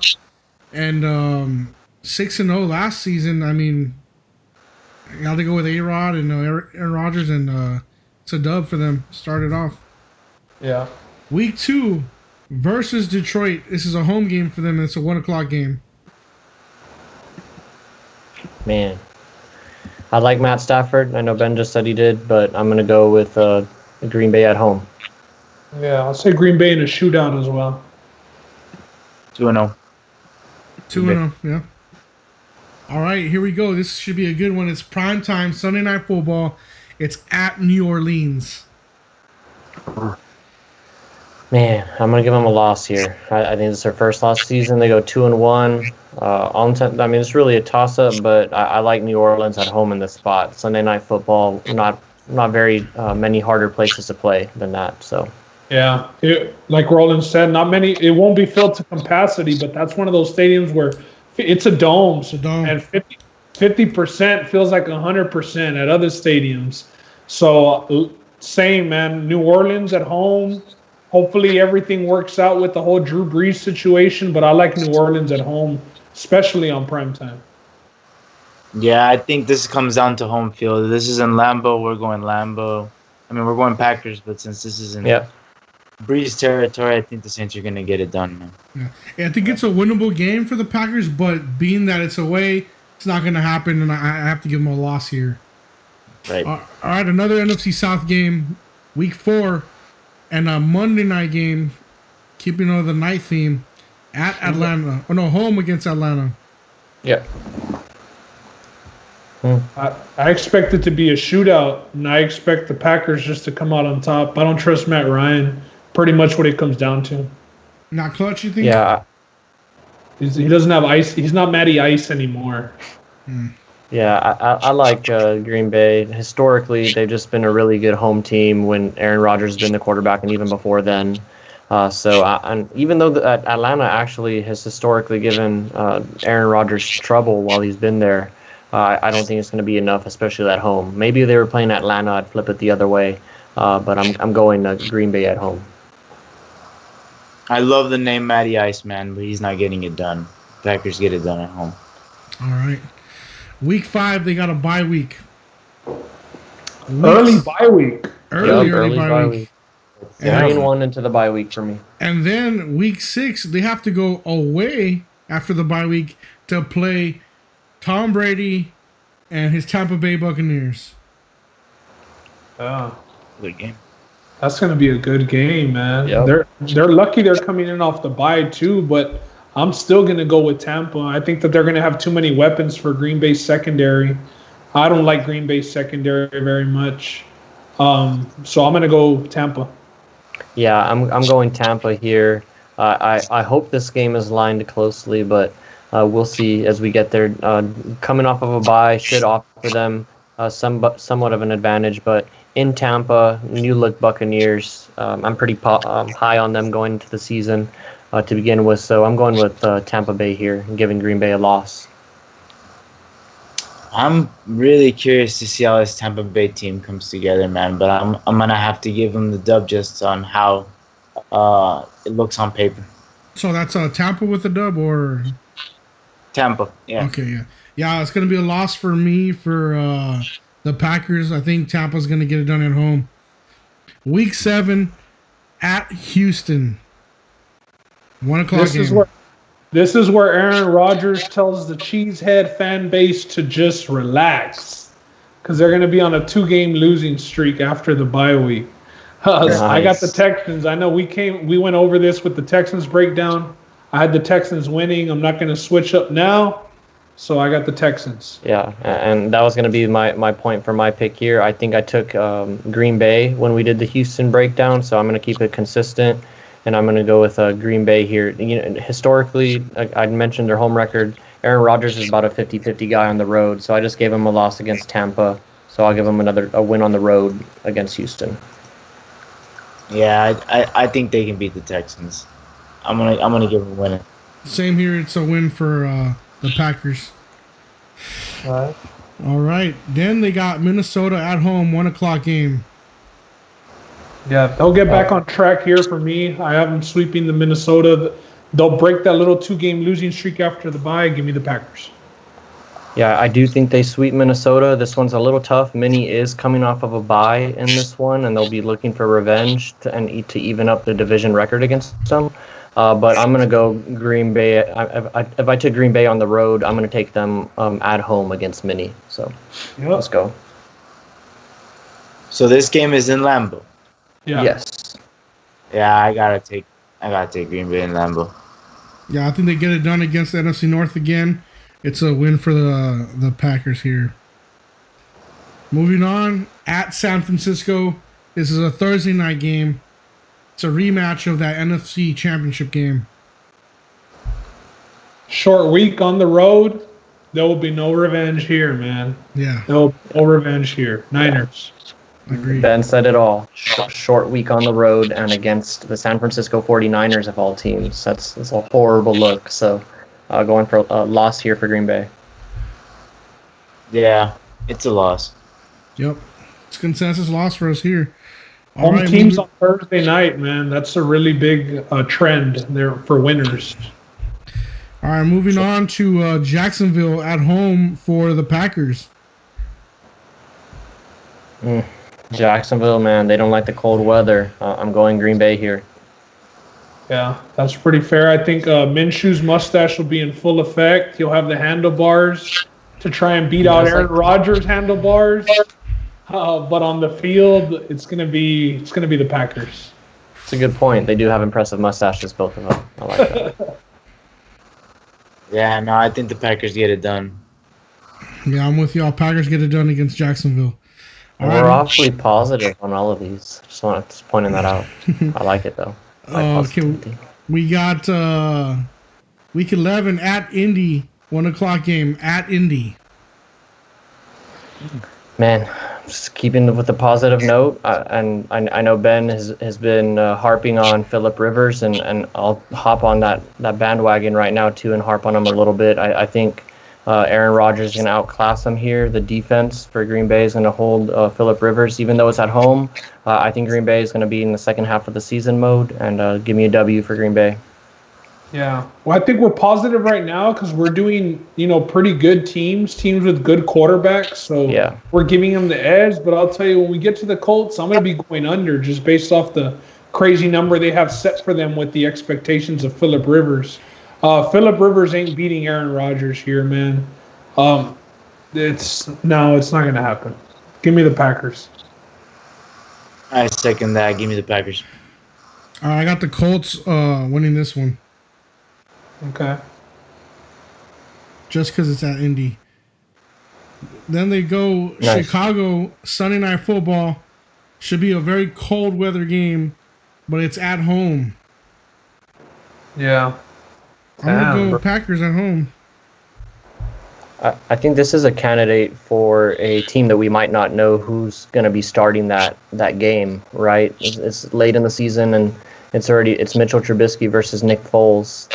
So who knows who's starting that game? But Chicago is off of a bye in this one. But I am going to go with Aaron Rodgers. I don't like saying quarterback versus quarterback, but I mean this one it's pretty clear. Either way, whoever's starting, I'm going Green Bay. Yeah, pretty simple, man. Doesn't matter unless the Bears defense scores points for them. Several touchdowns. It's not going to happen. Give me the Packers. Yeah, it's a Lambeau. They're gonna get it done. And prime time. Yeah. All right, then they got Philly at home. After that, Loss. Yeah, I agree. I give them a loss on mine as well. Just looking at how the it's coming out on paper, you gotta give them a loss here, I think. yeah, I think we're all here consensus with the loss. Yeah, Philly's secondary is going to be able to lock down those guys. Yeah, for sure. That guy. That guy, that's true. Yeah, that guy, Devontae Adams, that's the only one. Him versus Darius Slay should be nice. Yeah, that's a good matchup. All right, moving back into the NFC North matchup, it's at Detroit, 1 o'clock game here. Man, I think they sweep Detroit. I don't think I have them losing to an NFC North opponent this year again. I don't know how crazy that sounds, but I think they're going to beat Detroit. Yeah, it's a win for me, Packers. They beat Detroit. Who knows if Stafford will even be there this late in the season, man. Hopefully. So I hope so too, but that's the only chance Detroit has at winning 6 games. So still, give me the Packers. I'm going to go with the Lions, man. This world ain't pink. I think the Lions might pull it off. I like that. Okay. All right, after that, they got Carolina at home. I'm going to go with a dub for the Packers here, just because I don't know the whole situation with Carolina. Who is Carolina's starting quarterback right now? I was trying to find that out. Teddy again? Who? Teddy Bridgewater. Teddy Bridgewater, that's right. I'm sorry. My bad, Teddy. But even with that said, I'm going Green Bay here. I think they're going to be, again, like I said earlier, second half of the season, trying to jostle for playoffs, and I don't think Carolina is going to be in the playoff picture this year. So 2 teams going in opposite directions for me. Green Bay getting the W. That's interesting. I'm going to go with Teddy Two Gloves. I'm going to go with Teddy Bridgewater, heavy dosage of him and his gloves in the cold weather, putting the ball in Christian McCaffrey's chest, baby. A lot of it. I like it. I really think it just depends on the attitude that this team takes in the first couple of games of the season, man. If they chalk it up as no, we're rebuilding the team. This is a just a testing year, just to see who I'm keeping and who I'm not on this roster for the coaching staff, and that is, then we're gonna see a loss. But if this is a rebuilding year and Teddy's got the it's got the team rolling and pieces are falling in together, we might see a strong Panthers team, man. I like the pieces that they have, and the fact that they're going out and making moves to grab Teddy means they like where they're standing, right? They have a good back. All right, this is a W for me for the Packers here.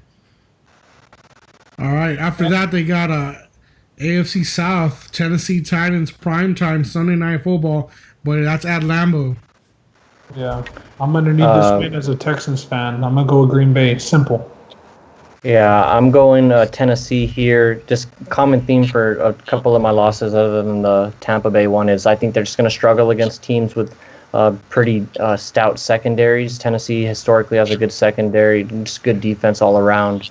So I'm going to go Tennessee to get the victory here and giving the Packers a loss. Packers for me. I think Packers beat them. Yeah, it's Packers here too. Last game of the season for them at Chicago, 1 p.m. I think they finish off the season with a victory. It's going to be something like they're trying to get a bye or they're trying to lock up a seeding or something. So it's going to be a very important game for them. So I'm going W for the Packers. I'm looking at it the other way. I'm saying the Packers are benching players at this point, and I think the Bears just win. They beat who's the backup for the Packers? Is it old dude? The guy they drafted might be the backup. Matt Flynn. No, No. Oh yeah, they traded the other dude, so it's Matt. Aaron Rodgers is sitting out here. Devontae Adams is Oh, sitting out Jordan here. Love. It is going to be Jordan Love, and shit, they might not want to Yeah, put because Jordan Love. Hundley left, right?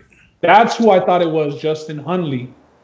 That's Yeah, who I Hundley's thought not it there was. anymore. Yeah. Yeah. No, regardless, I have the Packers resting games here, locked into the playoffs, and give me the Packers in one of those Week 17 wins where nobody plays and the worst team wins. Yeah, I got the Bears edging it off, man. I think everyone's gonna be fighting for a roster spot in that team, just playing hard in that game, man. And I agree with you there. I got the Bears, lost for the Packers here, and I got the Packers at 10-6 on the season. Yeah. I have them at 11-5. I like the Packers' schedule a lot, and I like their over. I like them to go over. They won 13 games last year, and they're putting this year's at 9. Yeah. Right. And they 6-0 against the NFC North. And the division didn't get much better, man, unless we're putting a lot of stock into Nick Foles. Yeah, and I don't think they lost a lot of players or anything like that. No, This they team's coming in didn't. the same. Their offseason was fairly quiet. I mean, they released a Jimmy Graham and they signed a couple of guys on the defensive side of the ball. Yeah. So yeah, Coach they're have pretty second quiet. year. They could potentially be up in that NFC Championship game again. Who knows? Well, they got the bye last year, man. So, they had the bye with 13 wins last year. I don't know if 11 will get them the bye. So you have them at 11-5, sitting or 10-5, sitting guys out going into Week 17. 1, 2, 3, 4, 5, 6, 7, 8. Yeah, 10 wins. But I think they'll lock up their division at 10 wins, I believe. Hey, is this year they already go into effect with that extra playoff game? The team, Yes. 7 teams. So I wonder if that'll allow them to, with a 10-win season, NFC North already locked up, to just go ahead and rest. Well, and it could That's a also good be point. that there's only one team that's going to have the bye now, Roland. So if it's just out of reach, Week 17, you're just going to sit your guys because there's not those 2 byes that you're playing for. So. True. No, yeah, that's completely true. So yeah, I think 10-5. I've never heard. Yeah, that's crazy, but yeah. We'll see with this different league. Anybody else got anything on the Packers season that they want to cover, or any insight? No, I think the Ben said it. I think the over 9 is a good look. They have a pretty favorable schedule. The way it shakes out for them, especially towards the end of the season. I think they're really coming into a weak schedule. I'm not too high on a lot of the teams down low, besides maybe Philly. I think Detroit, Carolina, all those teams are not going to have very good years. So I'm going with Green Bay to take that over. I like that at over 9. I like this play myself. I actually might play this one. Yeah. How many years do y'all think Aaron Rodgers has left there, man? At Green Bay, or In total career Green Bay, years I left? think No, just at Green Bay. A year or 2 maybe. I think he plays out his contract. And that's it. What's left on that contract? 2? Let me check real quick. Yeah, I was going to say, I don't think that this year will be his last year, just because I don't think Jordan Love will be ready after 1 year. But the end is near. Yeah. We'll see, man. The Packers, I think this is the second year they have that coaching staff. But I think 9-7 for a push is the worst it gets. I don't think we see 8-8. Yeah. And that's good that it's at that flat number, like you mentioned, flat at 9, and you don't have to deal with the hook at 9.5. So you don't have to win 10. I mean, you can get your money back at 9. And that's honestly worst case scenario, because we all have them winning the division, and you're going to have to be better than 8-8 to win the division. Yeah, and the line might be a little steep, but to win the division is also a pretty decent bet, depending on what line you can find out there on the Packers. If anybody's looking right now, I'm sure you can find lines. Yeah. What do we got next, Just? All right, man. This is the topic that gets, everybody talking. It's a little always controversial because people don't like the way you put number 1 at 1 or 2 at 2. But this is our top 10 wide receiver list coming up. And you know how it was with the top 5 quarterback list, man. We got some heat on it. We had some people agreeing, but man, that topic was heat, man. People were arguing for their players or giving their reasoning, and it's always a fun topic to talk about, because it's kind of all speculation. It's not like something you can really just prove, but it's a fun topic to talk about. It's based on preference and opinion for the most part. Yeah. Preference and opinion. Yeah. And a lot of these guys too, at the receiver position, you can jostle them around. It's all on preference. Exactly. Yeah. I think that this will be a little more bland, and we'll have more of the same guys in our top 5. Maybe just order one guy 3, one guy 4, one guy 2, one guy 3. But I actually expect us to have a very similar top 10 as far as the guys in the top 10, but placement will be changed, of course. But I think we're going to have quite a bit of similarities as far as the 10 names being said today, at least. Let's get it. All right. So, who wants to go first? I guess I'll go first because Ben deferred last week and didn't want to give his number 1 or choose between Thomas and DeAndre. But I gave my number 1 last podcast, and that's DeAndre Hopkins for me. I brought up a couple of points just about him, not really having the same kind of quarterback as Michael Thomas until he got Deshaun Watson, and you've seen what he's done since he got Deshaun Watson as his number 1 quarterback. So I'm keeping DeAndre Hopkins here. I think he's going to find some success with Kyler Murray. I think he's going to be his number 1 target. It's going to be an open offense. It's going to be a vertical offense. And opposed to the guy that's number 2 on my list, I think DeAndre Hopkins offers you a little bit more in terms of his route running. And I think he's a little bit... I like him going up and getting jump balls more than I'd like Michael Thomas. That's kind of what I'm saying. On those 50-50 balls, I prefer Hopkins over Thomas, although Thomas does have a ridiculous catch percentage. I'll also go Hopkins number 1. Yeah, I know I deferred last week, but I thought about it long and hard for a full week, and I said I'm done fighting the good fight for DeAndre Hopkins. I'm not going to force it. So just based off of quarterback, wide receiver chemistry, I think it's a toss-up with both of these guys just based off their sole talent. But DeAndre Hopkins is going with the new quarterback. Michael Thomas is more of the norm. A quarterback that's broken all the records in the NFL, although he's not really pushing the ball downfield. I have Michael Thomas at number 1 based off that. Michael Thomas just won me my Super Bowl last year, so he's my number 1 this year. For sure.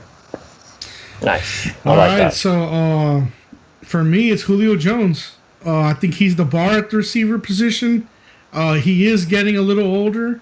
I know last year was a down year for him, and he still had 1,300 yards and 6 touchdowns. Mm-hmm. He also led the league from scrimmage yards at 13.8 per touch. So I think Julio Jones is still the bar at receiver, for me at least. That's fair. Roland, you're number 2. I like that.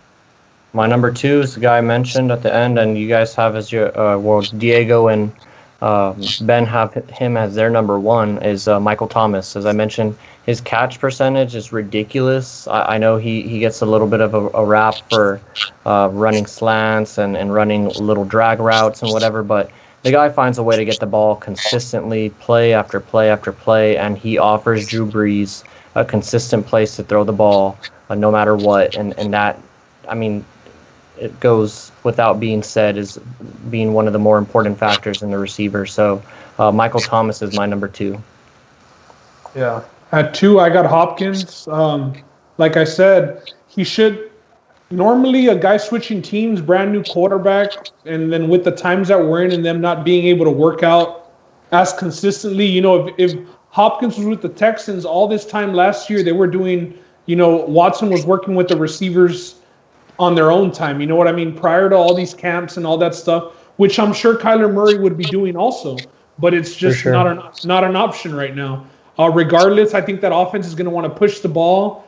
Second year for Kyler Murray, second year for Cliff Kingsbury. Yep. First year for Hopkins there. We know that they want to throw the ball. They want to score points. So, yeah, I got Hopkins at number 2. I got Hop at 2 also. It's a hop at 2 for me as well. Like Roland alluded to, as far as not having the same quarterback and the consistency that he's had, it's hard not to have him there. Yep. All right, number 3, Roland. Number 3, it's a guy who you had at number 1, and that's Julio Jones. Just freak athlete. I mean, probably the closest thing in terms of a freak athlete that we've seen to Calvin Johnson, or maybe a freak athlete in his own, really, because you just have to give Julio Jones that respect. Year in and year out, he's always towards the top. I know he's had a little bit of a touchdown problem in terms of converting in the red zone, but that could go either way in terms of the blame. So yeah, I'm going Julio Jones here, man. Can make every catch in the book. Is a pristine route runner. And like I said, every catch in the book, and that includes the 50-50 ball. I love Julio Jones. Yeah. Out of all the receivers, the best built one for sure. Pause, but like prototype, like that's the wide receiver that you want, man. The dude, like Roland said, speed. He's faster than Michael Thomas, DeAndre Hopkins.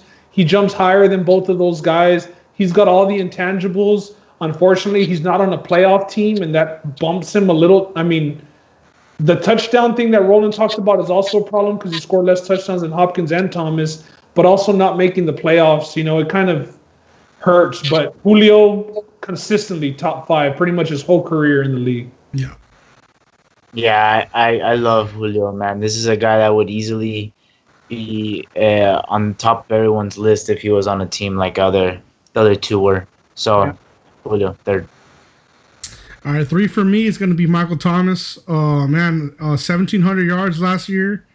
That's, quite a bit of yards. I know a lot of people talk about the routes he's running, but you got 1,700 yards, you're doing something right. Mm-hmm. And just an interesting point, through three names so far, it's been the same 3 names that brought up for the top 3. Quick question, we can guys. see something different here, though. Let's see. Quick question, though, real quick. Michael Thomas, his numbers can't get better, right? It's only worse from last year? I agree. Yeah, I don't know how they get better. How many catches did he have? He had over 130 catches. He broke the single-season catch record. I don't think it gets much better than that, and it's not a slight. It's just that's the bar. It doesn't get much better in terms of catches. Yeah. 149 receptions last year. I mean, there you go, 149. The only thing you can think of if it could get better was just because Breeze was out how many games? I mean, if he plays the full season, maybe. But it would be really hard. You're going to see defense starting to key a little different on him. But that'd be the only way you could see something better. Yeah, those stats are pretty crazy. I just don't think that you can go up from there. It would be very hard. I don't think anybody's expecting it, at least. Number 4, Roland. Number 4, this guy hopped into my list and into my top 10 personally probably last year and just bumped up just because he's just a hoss and he produces game in and game out, and he's the only guy on that receiving core.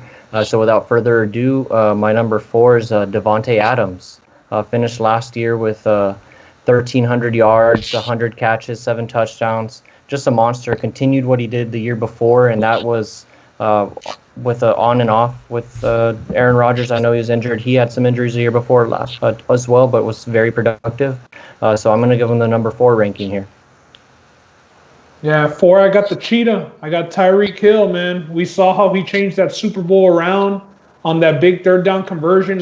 He's just too big of a problem for defenses, man. The speed is just... It's the biggest factor in the NFL, and this guy's a problem. We know he had to serve he served a little bit of a suspension last year, a couple of games, or 4 games missed due to injury. Injury. Yeah, it wasn't. Injury. So he missed a couple of games for injury. I know he mossed the Texans when we played them early in the season, but yeah, I got Tyreek Hill at number 4. Game changer. I'm with Roland on this one, man. Adams. I think he's a guy that not a lot of people look at very easily, and put him in the top 5 that easily. But he's definitely up there as far as everything that you need on a wide receiver. I mean, he got Jordy Nelson shipped out of town. Yeah, he's another guy that, like Diego said, he's a big guy. He's a big target. So I like that in my receivers. For me, number 4, it's Tyreek Hill. 58 catches, 860 yards, and 7 touchdowns, even though he missed 4 games. Over the top, I don't think anybody does it like him. It's got to be him for me at number 4. Cool. All right, number 5. Number 5, I'll just make it quick because you guys just all talked about him. I'm going Tyreek Hill with my number 5 for all of the reasons that you guys mentioned. Yeah.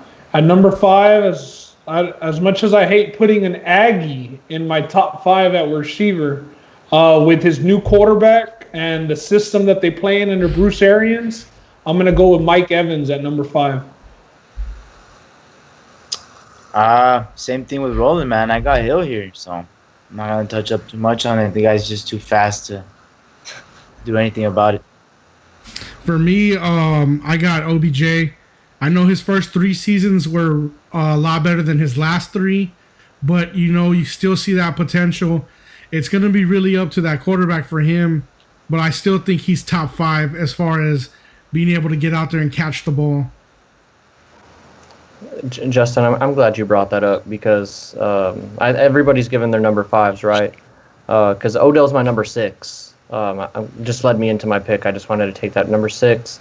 I think Odell, for all intents and purposes, I mean, just based off of talent, I think he's easily a top 5 quarterback. I think you can flip him and Tyreek. I mean, I could jump him up as high as 4 on my list. Just all things considered, all things that he brings to you.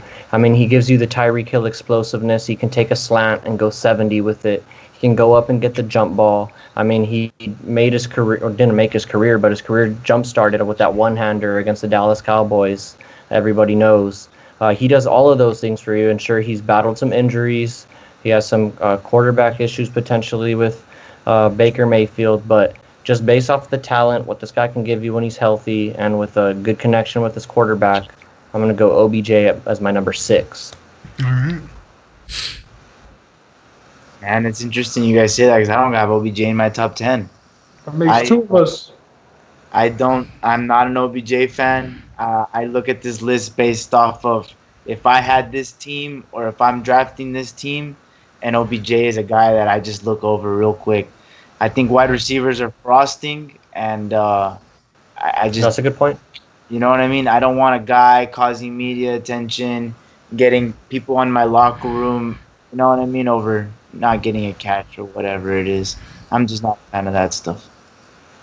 Who's your number 6, Diego? My number 6, man, I've got to respectfully say I got Cooper. Amari Cooper? Yeah, bro, I got Cooper. I got Cooper 6, man. Nice. At 6, I got Devontae Adams. Pretty plain and simple. I mean, he's the only receiver on that team, like Roland mentioned.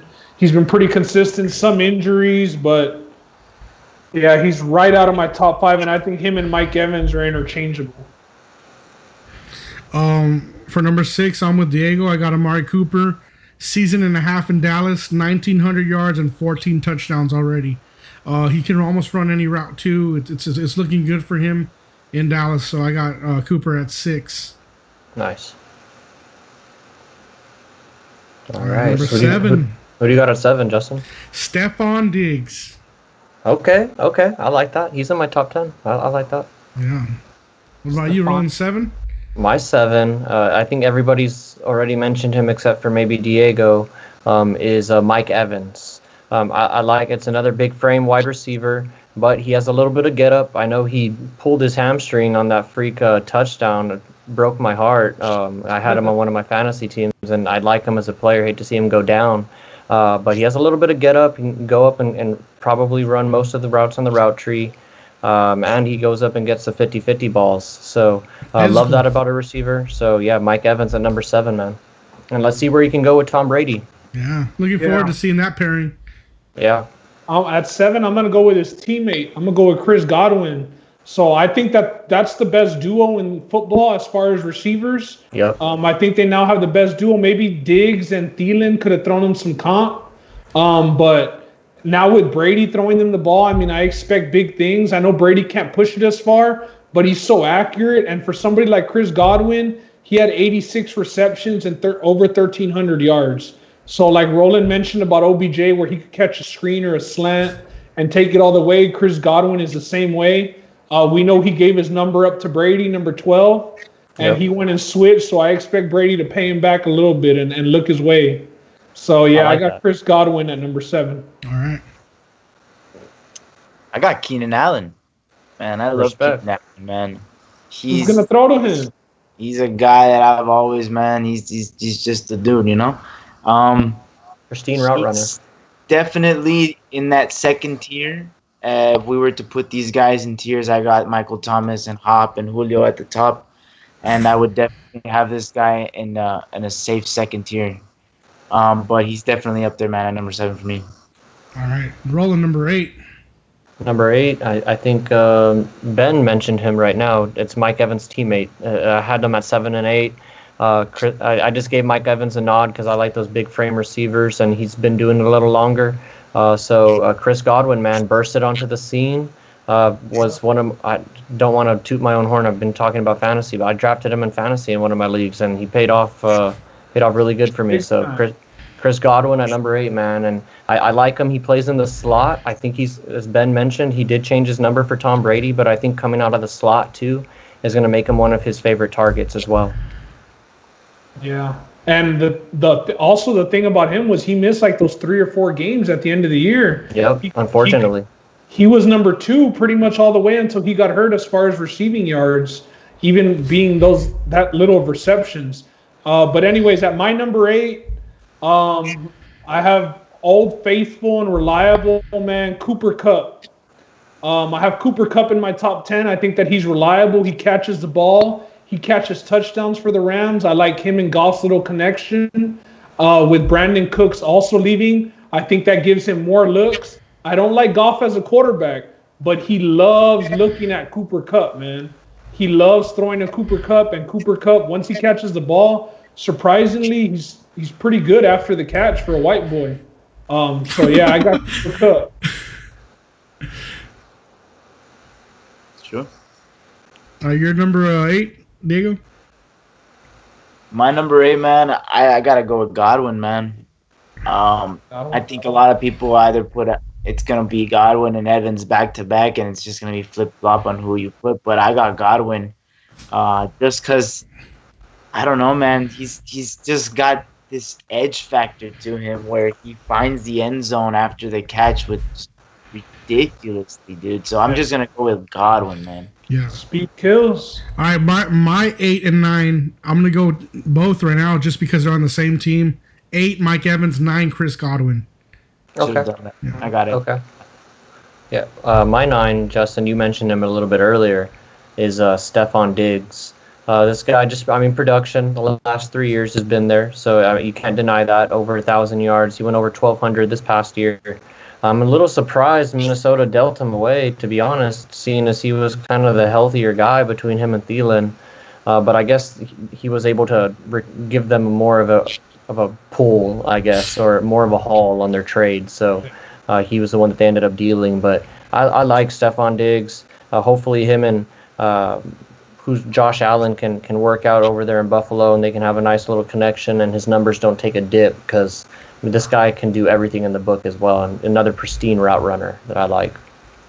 Yeah, and he didn't even like being there in Minnesota. He wasn't a big fan of Kirk Cousins. So, like Roland said, younger guy, faster guy than Thielen, but, man, they got a haul for him. So it paid off for both teams. At number 9 for me, I got Amari Cooper.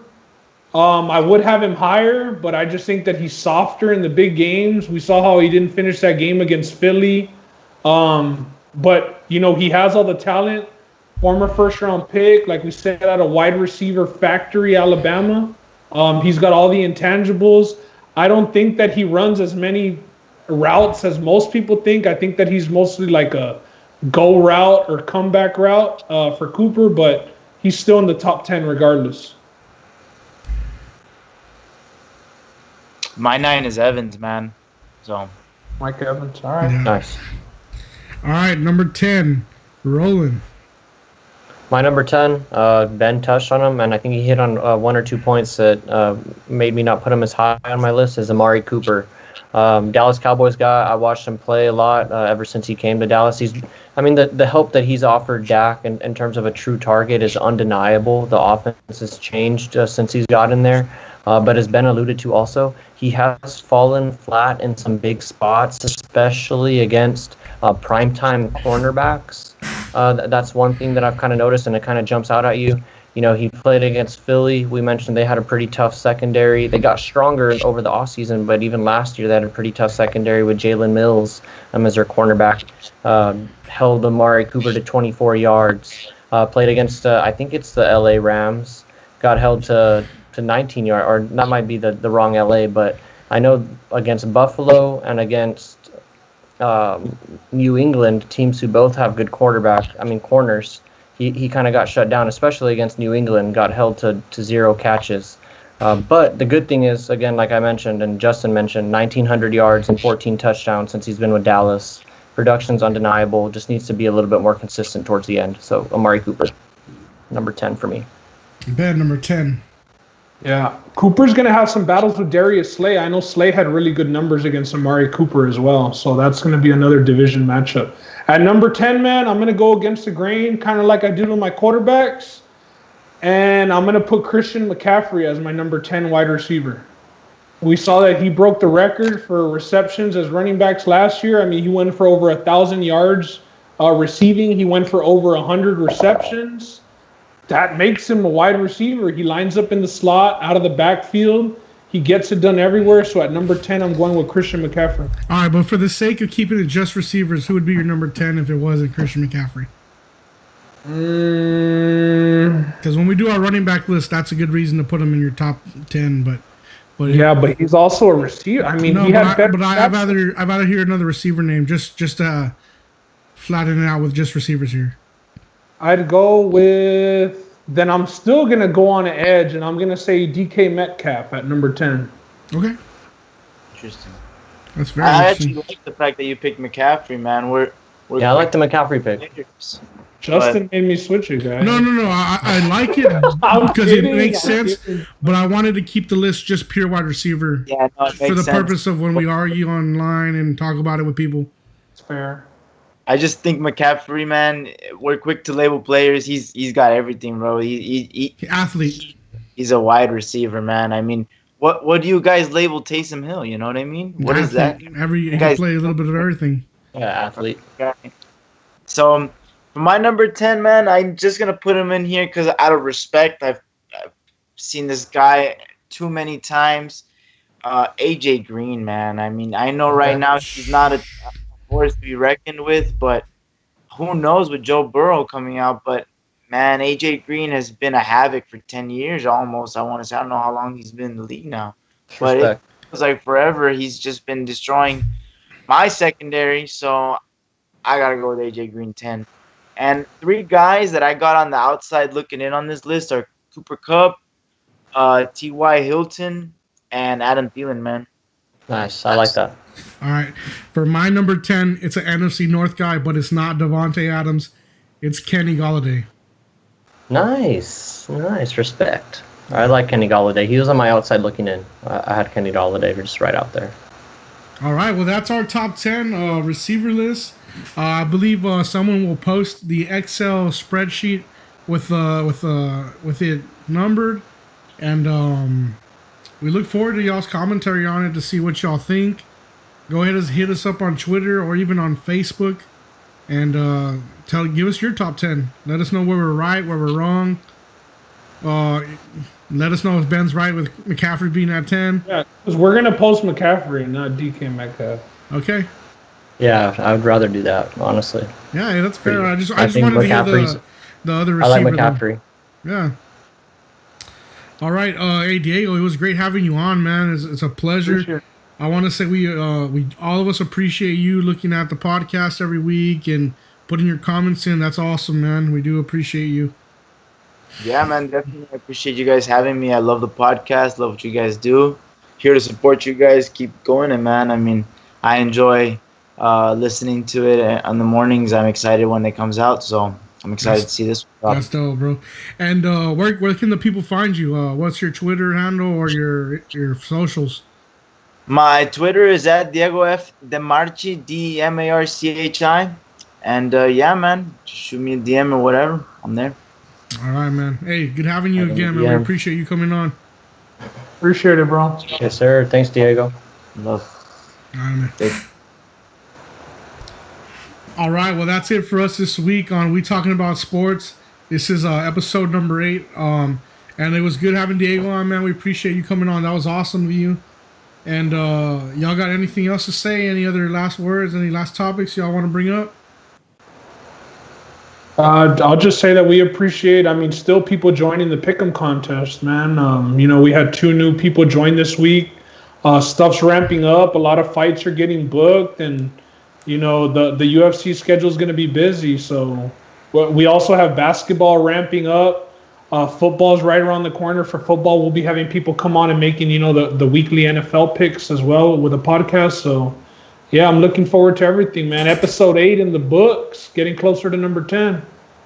Yeah. No, thanks for mentioning all of that. And Diego, thanks again for coming on. It was awesome having another guest. Look forward to having more guests in the future as we break down more season schedules potentially and do more skill position breakdowns. But once again, just thanks everybody for continuing to listen and keep on giving us your feedback, because I definitely like that. And if there's anything that we missed that you want to see us maybe talk about or hear us talking about, put it in the comments or something. That way we can make sure to include it in the next podcast and make sure we can get this product as good as we can. So yeah, thanks everybody. What do y'all think next week? Running backs next week? Top 10? Yeah, let's do running backs, right? Or do you want to save running backs and do a defensive position and do top 10 cornerbacks? Up to you. Yeah, I'm down for whatever. I think we can figure it out during the week. But yeah, we can figure it out during the week, and we'll post it to let you guys know.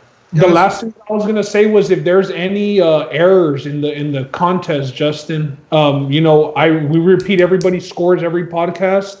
So just, whatever picks you got right based off the last podcast, hit me up. If my math is wrong, I'll quickly go back, look at it, fix it, and get it right. Yeah. All right, man. Thank y'all for tuning in. Again, available on all podcast platforms, YouTube and Facebook. We appreciate the love we've been seeing on Facebook views. That's the numbers are going up there, so we thank you all for that. All right, peace. Later. I'm supposed to be the franchise player, and we're in here talking about practice.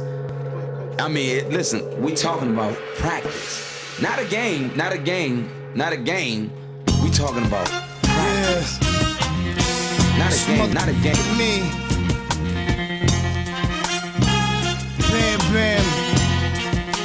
Me, man. Not a game. Slap that like she scored 30. We talking about sports. What we even talking about, man? We talking about sports here.